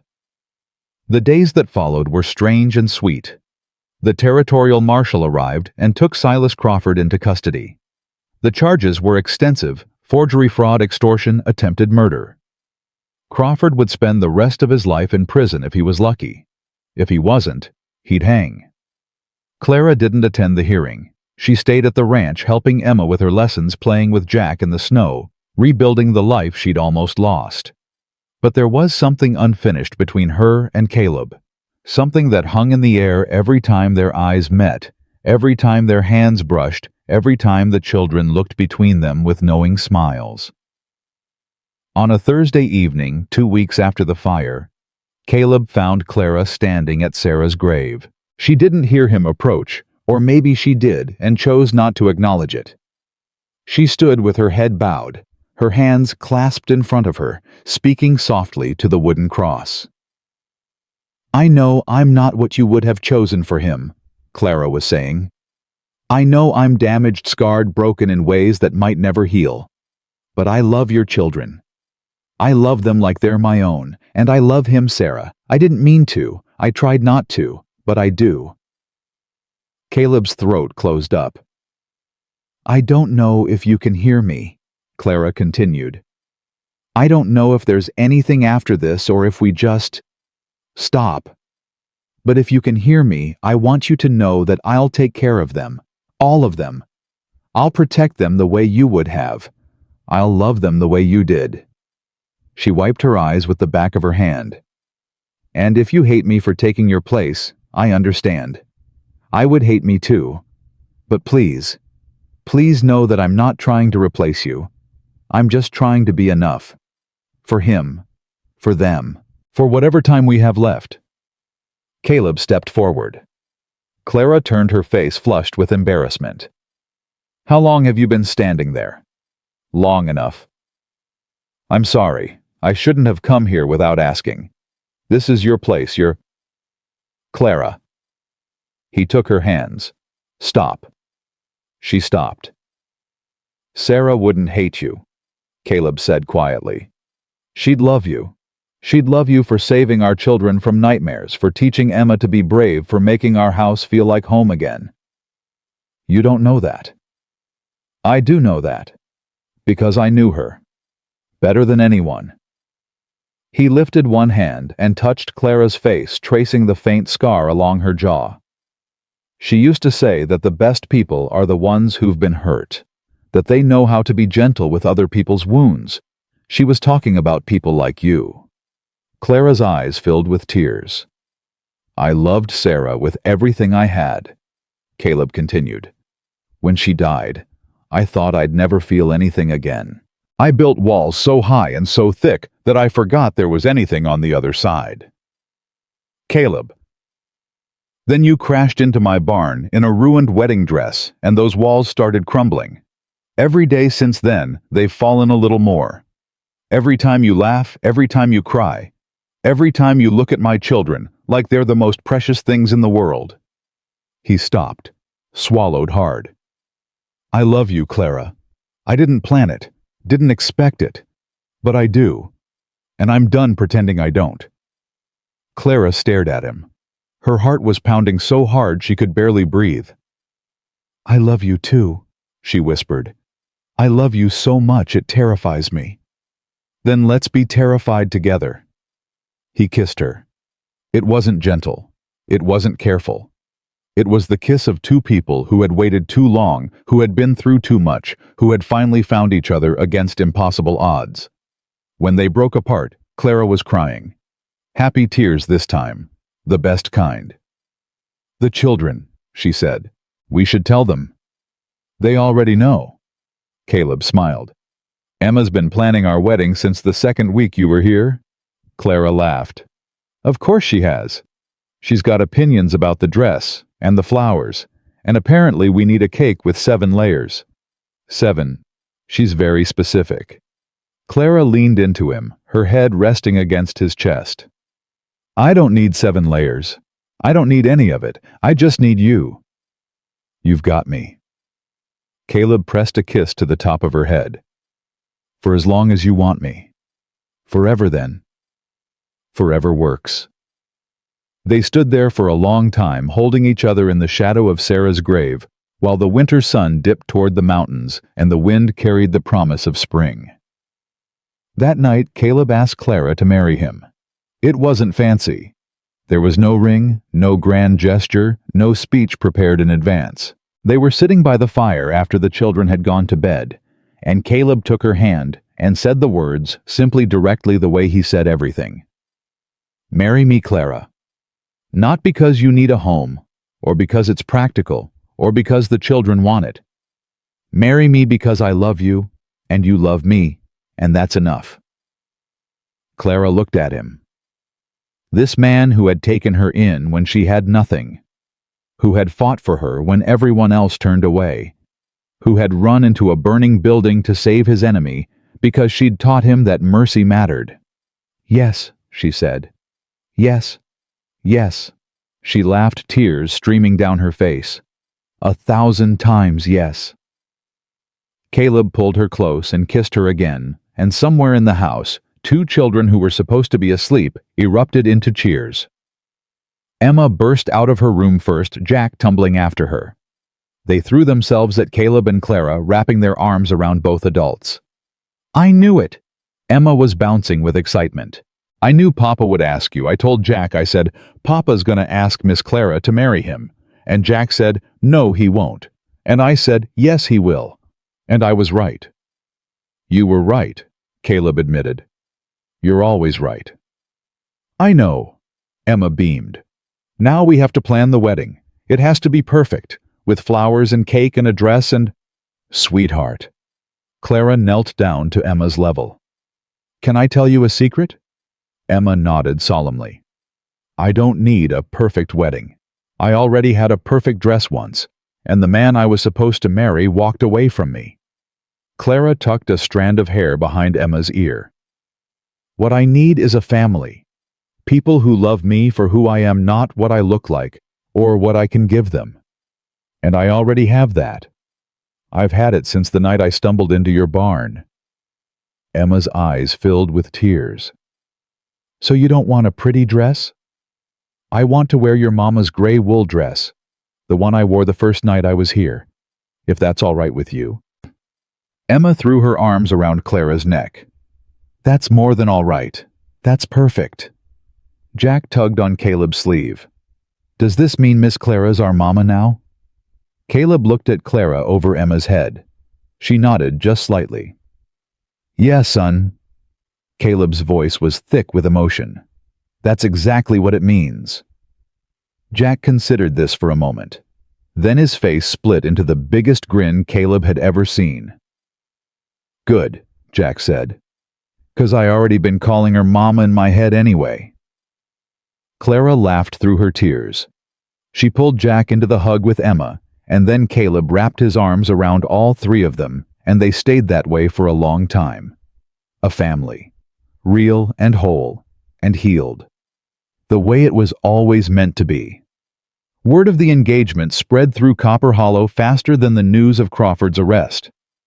Suddenly, people who had whispered about Clara behind their hands were stopping by the ranch with gifts: a quilt from the women's sewing circle, preserves from the Harding farm, a hand-carved rocking chair from old Samuel Parker, who claimed he'd been working on it for years and just happened to finish it now. Clara accepted each gift with grace, though Caleb could see the wariness in her eyes. She'd been burned by communities before, literally and figuratively. "They mean well," he told her one evening as they sat together on the porch watching the sunset. "Do they?" Clara's voice was quiet. "Or do they just feel guilty?" "Maybe both. Does it matter?" Clara thought about it. "I suppose not. People are complicated. They can be cruel one moment and kind the next. The trick is remembering that both are true." "When did you get so wise?" "About the same time I got burned." She touched her jaw, the familiar gesture that had become less frequent lately. "Pain teaches you things if you let it." Caleb took her hand and pulled it away from her face. "You don't have to hide anymore. Not from me. Not from anyone." "I know." Clara smiled, and it was the kind of smile that reached her eyes, that transformed her whole face, that made Caleb's heart stutter every single time. "That's the best gift anyone's ever given me." "What?" "The freedom to be seen."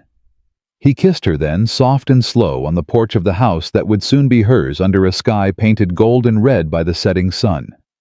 And for the first time in longer than either of them could remember, the future felt not like a threat to be survived, but a promise to be kept. The night before the wedding, Clara couldn't sleep.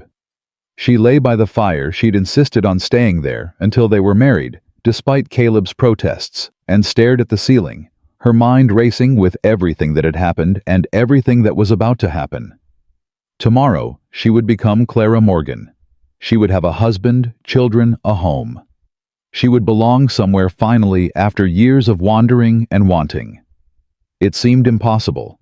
Too good to be true. The kind of thing that happened to other people, not to scarred women who'd lost everything.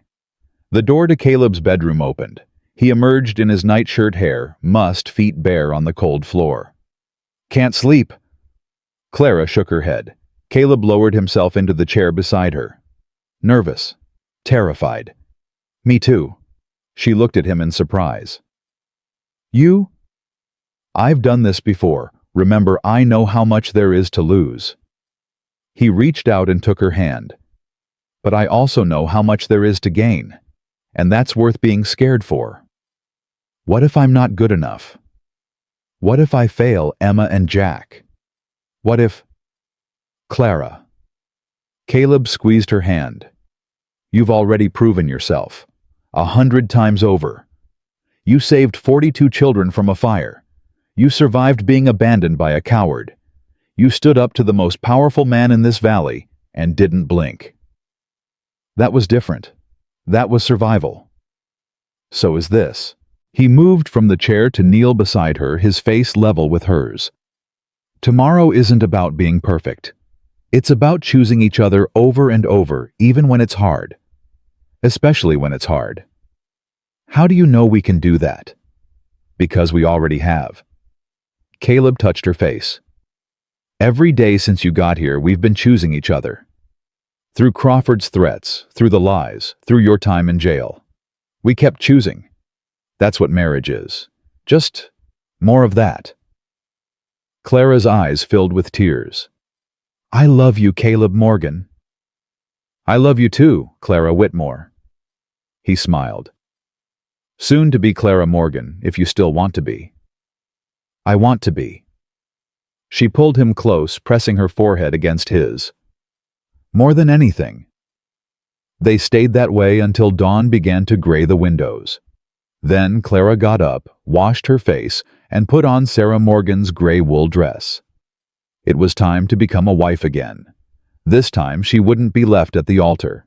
This time she'd found someone worth walking toward. The morning of the wedding broke clear and cold. Clara stood in Emma's room, looking at herself in the small mirror that hung on the wall. Sarah's gray wool dress fit better now than it had that first night. Clara had taken in the seams, adjusted the hem, made it her own, while still honoring the woman who'd worn it first. Emma appeared in the doorway holding a bundle of winter wildflowers she'd gathered from the hillside behind the house. Purple and white and pale yellow tied together with a ribbon that had once belonged to her mother. "You look beautiful," Emma said. Clara turned from the mirror. "I look plain. No white dress, no veil, no—" "You look like someone who belongs here." Emma crossed the room and placed the flowers in Clara's hands. "That's better than beautiful." Clara's throat tightened. "When did you become so wise, Emma Morgan?" "I learned it from Mama." Emma smiled, and for a moment she looked so much like Sarah, or at least like the Sarah that Clara had come to know through Caleb's stories, that it took Clara's breath away. "And now I'm learning it from you." Clara knelt down and pulled Emma into a hug. "I'm going to try so hard to be good enough for you, for all of you." "You already are." Emma hugged her back fiercely. "You were good enough the minute you walked into our barn." Jack appeared in the doorway, his hair slicked back with water, his Sunday clothes already wrinkled, despite Emma's best efforts. "Papa says it's time. The whole town's at the church." Clara's heart stuttered. The whole town. Well, almost. Jack grinned. Old Samuel says it's the biggest wedding Copper Hollow's ever seen. Bigger than when the mayor married his third wife. Third wife. She was real pretty, Jack said seriously. But not as pretty as you. Clara laughed despite her nerves. Thank you, Jack. I think. Come on. Emma took Clara's hand. Papa's waiting. The walk to the church felt like the longest journey of Clara's life. She could see people gathered outside more than she'd expected, more than she'd thought possible. Ranchers and their wives, shopkeepers and their children, even a few faces she didn't recognize. People who'd traveled from neighboring towns to witness the wedding of the woman who'd stood up to Silas Crawford. Clara's steps faltered. It's all right. Emma squeezed her hand. They're here because they want to be. Because they believe in you now. What if I trip? What if I say the wrong thing? What if... Then we'll catch you. Jack took her other hand. That's what families do. They walked together, the three of them, down the main street of Copper Hollow, toward the little white church where Clara had been abandoned 2 months ago. The same church where Caleb had stood up for her in front of everyone. The same church where everything had changed. The crowd parted as they approached. Clara saw familiar faces, Thomas Harding and his wife Eliza Jacob Miller, nodding with approval. Old Samuel Parker dabbing at his eyes with a handkerchief. And then she saw Caleb. He stood at the church doors waiting for her. He wore his best suit, the one he'd told her he'd only worn twice before, once for his wedding to Sarah, and once for her funeral. His hair was combed, his beard trimmed, his boots polished to a shine. But it was his eyes that stopped Clara in her tracks. They were shining with tears he wasn't trying to hide. Clara. His voice cracked on her name. You came. Of course I came. She stopped in front of him, the children still holding her hands. Where else would I go? I don't know.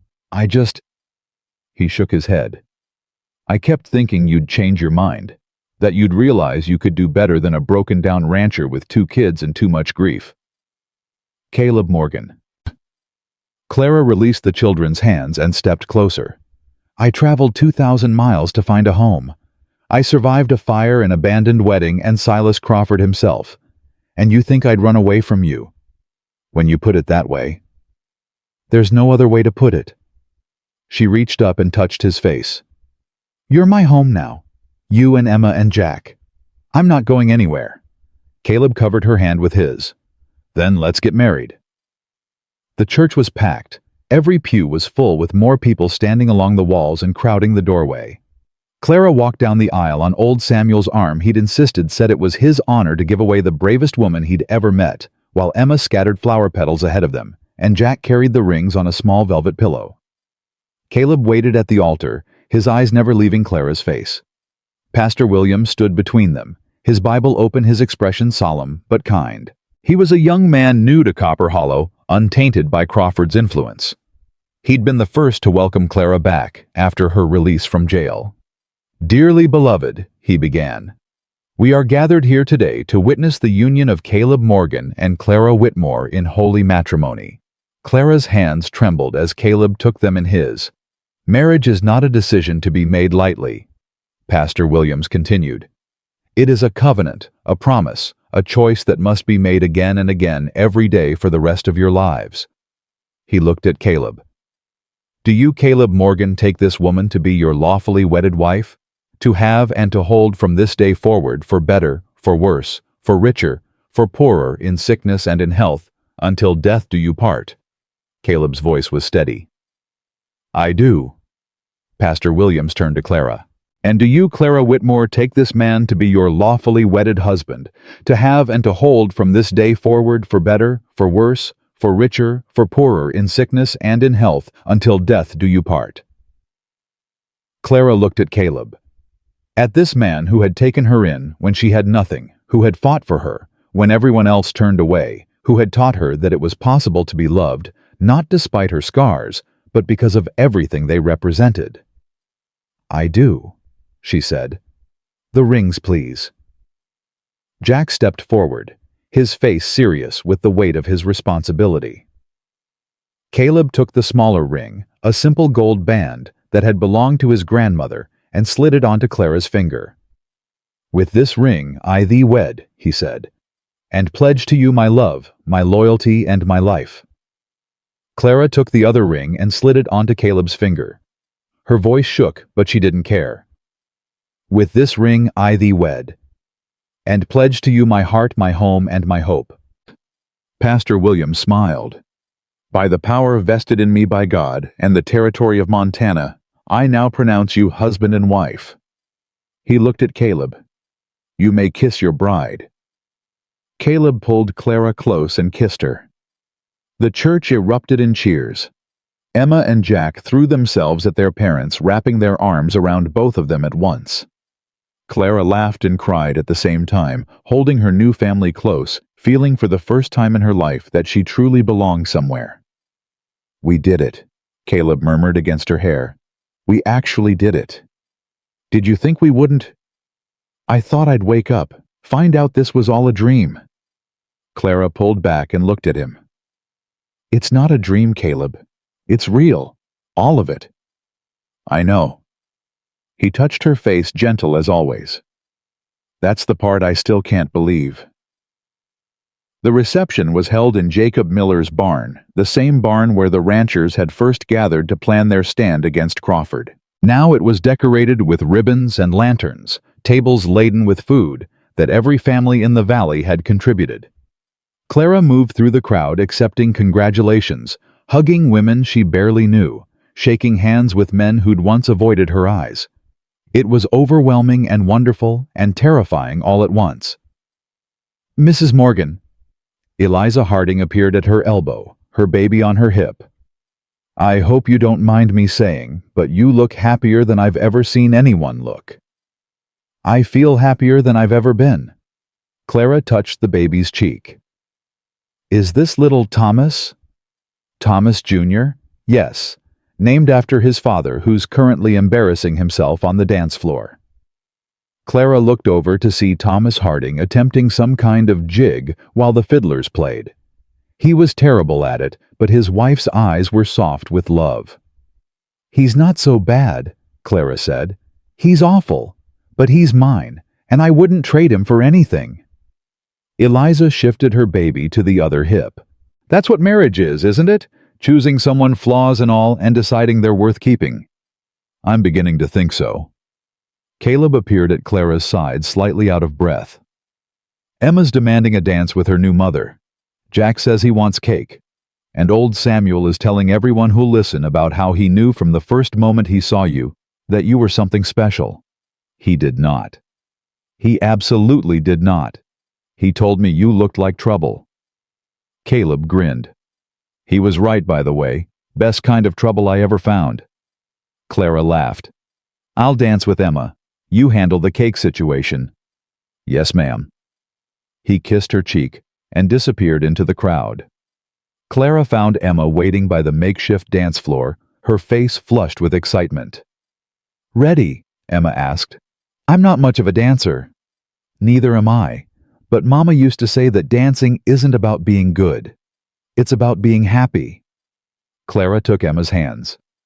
"Your mama was very wise." "I know." Emma's smile flickered with something like sadness. "I miss her, but I'm glad you're here. I think she would be glad too." "I hope so, sweetheart. I really hope so." They danced together, awkward and laughing, while the fiddlers played and the crowd clapped along. Jack eventually joined them, stepping on both their feet with cheerful abandon. Then Caleb swept Clara into his arms for a proper waltz, and for a few perfect minutes, the rest of the world disappeared. "Happy?" Caleb asked. "Happier than I have any right to be." "You have every right." He pulled her closer.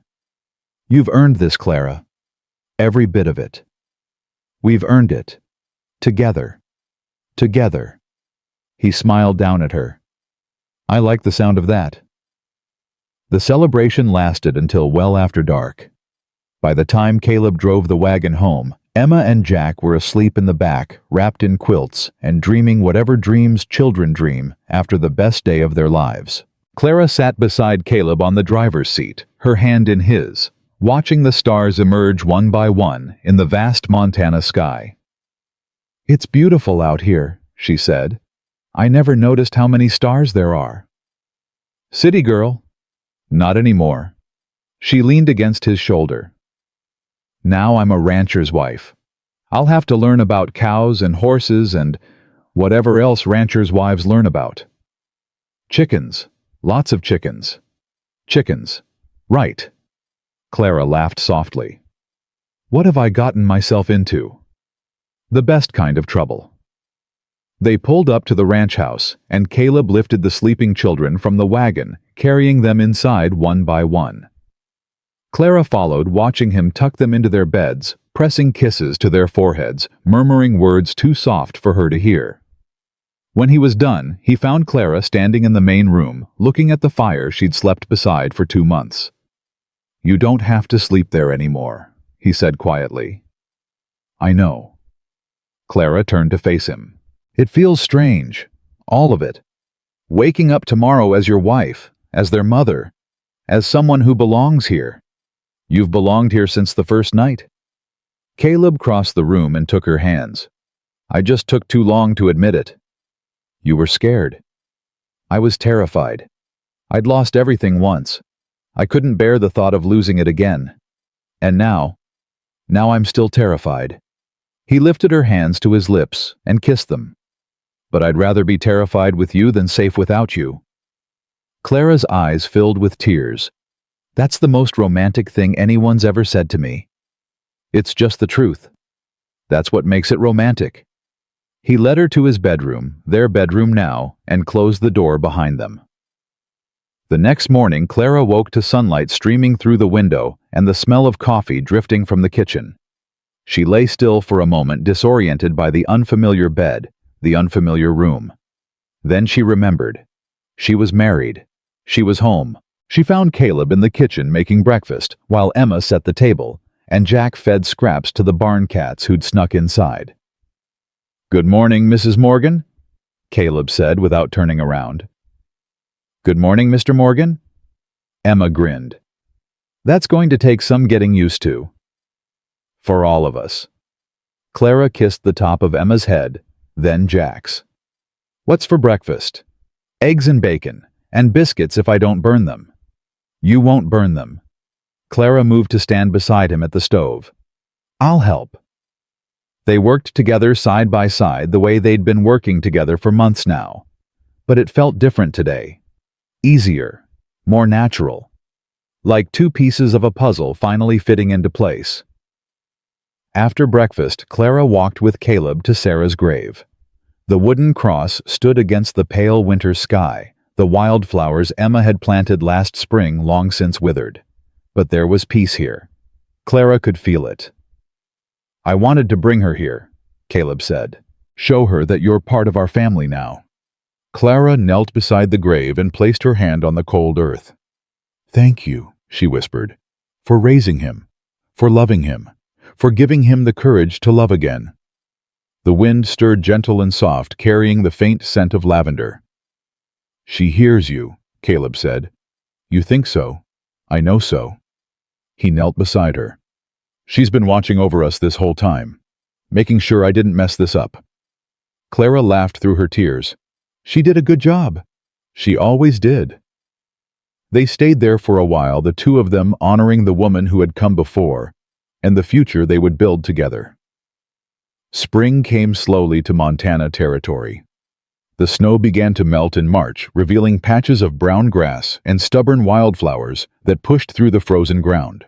The days grew longer, the nights less bitter. Life returned to the valley in 100 small ways. Birds singing at dawn, calves being born in the pastures, children playing outside without their heavy coats. Clara watched it all with wonder. She'd never seen a real spring before. In Boston, the seasons changed so gradually that you hardly noticed. But here in Montana, spring was a resurrection. The whole world coming back to life after months of cold and darkness. "It's beautiful," she said one morning, standing on the porch with Caleb as the sun rose over the mountains. "Wait until summer. The wildflowers cover every hillside. Sarah used to pick them by the armful." "I'd like that." Clara leaned into him. "Picking wildflowers." "Then that's what we'll do." The ranch prospered that spring. Caleb's careful stewardship had kept them afloat through the hard years, and now, with Crawford's shadow finally lifted from the valley, new opportunities emerged. He bought more cattle, hired a hand to help with the heavy work, started talking about building an addition to the house. "An addition?" Clara asked one evening as they sat together on the porch watching the children chase fireflies. "Nothing fancy, just another room. Maybe two." He glanced at her sideways. "In case the family grows." Clara's heart stuttered. "Caleb, you know I can't. I know what the doctors in Boston said, but doctors don't know everything." He took her hand. "And even if they're right, even if it's just the four of us forever, that's enough. More than enough." "You mean that?" "Clara, I married you knowing everything. The scars, the fire, the things you lost. I didn't marry you for what you might give me someday. I married you for who you are right now." He squeezed her hand. "Whatever happens, whatever doesn't happen, you're my family. That's never going to change." Clara couldn't speak. She just leaned into him and let the tears fall. In April, Emma turned 9. Clara baked her first cake from scratch, slightly lopsided with too much frosting on one side, and the whole family gathered around the table to celebrate. Old Samuel came, and the Hardings and a few other families who had become friends in the months since the wedding. "Make a wish," Jack shouted as Emma leaned over the candles.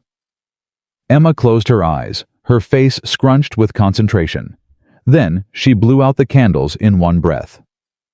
"What did you wish for?" Clara asked. Emma shook her head. "Can't tell. If you tell, it won't come true." But later, after the guests had gone, and Jack had fallen asleep with frosting on his face, Emma found Clara in the kitchen washing dishes. "Can I tell you a secret?" Emma asked. "Of course." "My wish already came true." Emma leaned against Clara's side. "I wished for a mother. Not to replace Mama, no one could do that. But someone who would love me and Jack and Papa the way she did." Clara set down the dish she was holding. "And then you came," Emma continued. "You walked into our barn in that white dress, and you were so scared and so sad, but you were also so brave, and I knew. I just knew." "Knew what?" "That you were the answer to my wish." Emma looked up at her with eyes too old for 9 years. "I prayed every night for Mama to send us someone. And she did. She sent us you." Clara knelt down and pulled Emma into her arms. "I love you," Clara whispered. "I love you so much it hurts." "I love you too." Emma's arms tightened around her. "Thank you for staying. Thank you for fighting. Thank you for being our family. Thank you for letting me." They held each other in the kitchen while the dishes waited and the fire crackled, and somewhere outside the first stars of spring began to appear. Summer arrived with its wildflowers and its warmth, and Clara finally understood what Caleb had meant about picking them by the armful. She and Emma spent hours in the meadows behind the ranch gathering purple lupines and yellow arnica and delicate white columbines. They wove them into crowns and bouquets and chains that they draped over everything. The porch railings, the barn doors, Sarah's grave marker. "Mama would have loved this," Emma said one afternoon, adjusting a flower crown on Clara's head. "I hope so." She did love flowers. Papa says she planted the garden by the house, the one that grows tomatoes and beans every year. Clara looked at the garden. She'd been tending it since spring, pulling weeds, watering carefully, watching the small green shoots push through the soil. "I've been taking care of it," Clara said. "I hope that's all right." "It's perfect," Emma smiled. "It's like you're taking care of her memory, growing things the way she did." Clara thought about that a lot in the days that followed. Taking care of Sarah's memory. Not replacing her, not erasing her, but honoring her by loving the family she'd left behind. It felt right. One evening in July, Caleb found Clara standing at Sarah's grave alone. Everything all right? He asked. Clara nodded. I was just talking to her, telling her about the garden, about Emma's birthday, about how happy we are. And what did she say? Clara smiled. She said she's proud of you, for choosing life again, for letting yourself love. Caleb's eyes glistened. You really think so? I know so. Clara took his hand. She wanted you to be happy, Caleb. That's all any of us want for the people we love. For them to find happiness, even if we can't be there to share it. Caleb pulled her close. I am happy. Happier than I ever thought I'd be again. Me too. They stood together at Sarah's grave, husband and wife, watching the sunset paint the sky in shades of gold and pink and purple. Thank you, Caleb said. For what? For crashing into my barn in that ridiculous wedding dress. For not giving up when everyone told you to. For teaching me that love isn't something to be afraid of. Clara laughed. That ridiculous wedding dress was my mother's. I know, and I'm glad you kept it. He kissed her forehead. It's a good reminder. Of what? Of where we started, and how far we've come. Clara thought about that dress still folded carefully in a trunk in their bedroom. She'd never wear it again. She didn't want to, but she couldn't bring herself to throw it away. It was part of her story, part of the journey that had brought her here. I love you, Caleb Morgan, she said. I love you too, Clara Morgan. He smiled. Still sounds strange, doesn't it? The good kind of strange. The best kind. They walked home together as the stars came out, their hands intertwined, their hearts full. The house was glowing when they reached it. Warm light spilling from the windows, the sound of children's laughter drifting through the open door. Clara stopped at the gate and looked at it all, the house, the barn, the garden, the life she'd built with this man and these children. What are you thinking? Caleb asked. Clara smiled. She thought about the woman she'd been 2 years ago, alone, scarred, afraid, running from a past she couldn't escape toward a future she couldn't imagine. She thought about the night she'd stumbled into a stranger's barn, half frozen in a ruined wedding dress with nothing left to lose. She thought about everything that had happened since, the fear and the hope, the pain and the joy, the moments when she'd wanted to give up and the moments when she'd found the courage to keep going. And she thought about now, this moment, this place, this family. I'm thinking, Clara said, that I finally know what home feels like. Caleb squeezed her hand. They walked through the gate together, up the path through the door. Emma and Jack looked up from the game they were playing by the fire. There you are. Jack jumped up. Emma was cheating. I was not. Were too. Was not. Clara laughed and pulled them both into a hug. This was her life now. Messy and loud and complicated and perfect. This was home. And she was never leaving. The end had become a beginning. A woman no one waited for had found a family who would wait for her forever. A father frozen by grief had learned to love again. 2 children who'd lost their mother had gained something they'd only dared to dream of. They'd found each other in the darkest winter of their lives, and together they'd built something the cold could never break. Because that's what love does. It finds you when you least expect it. It saves you when you've given up hope. It makes a home out of strangers and a family out of broken pieces. Clara Morgan had walked into a barn with nothing but a ruined dress and a shattered heart. She'd walked out with everything that mattered, and that was enough. That was more than enough. That was everything.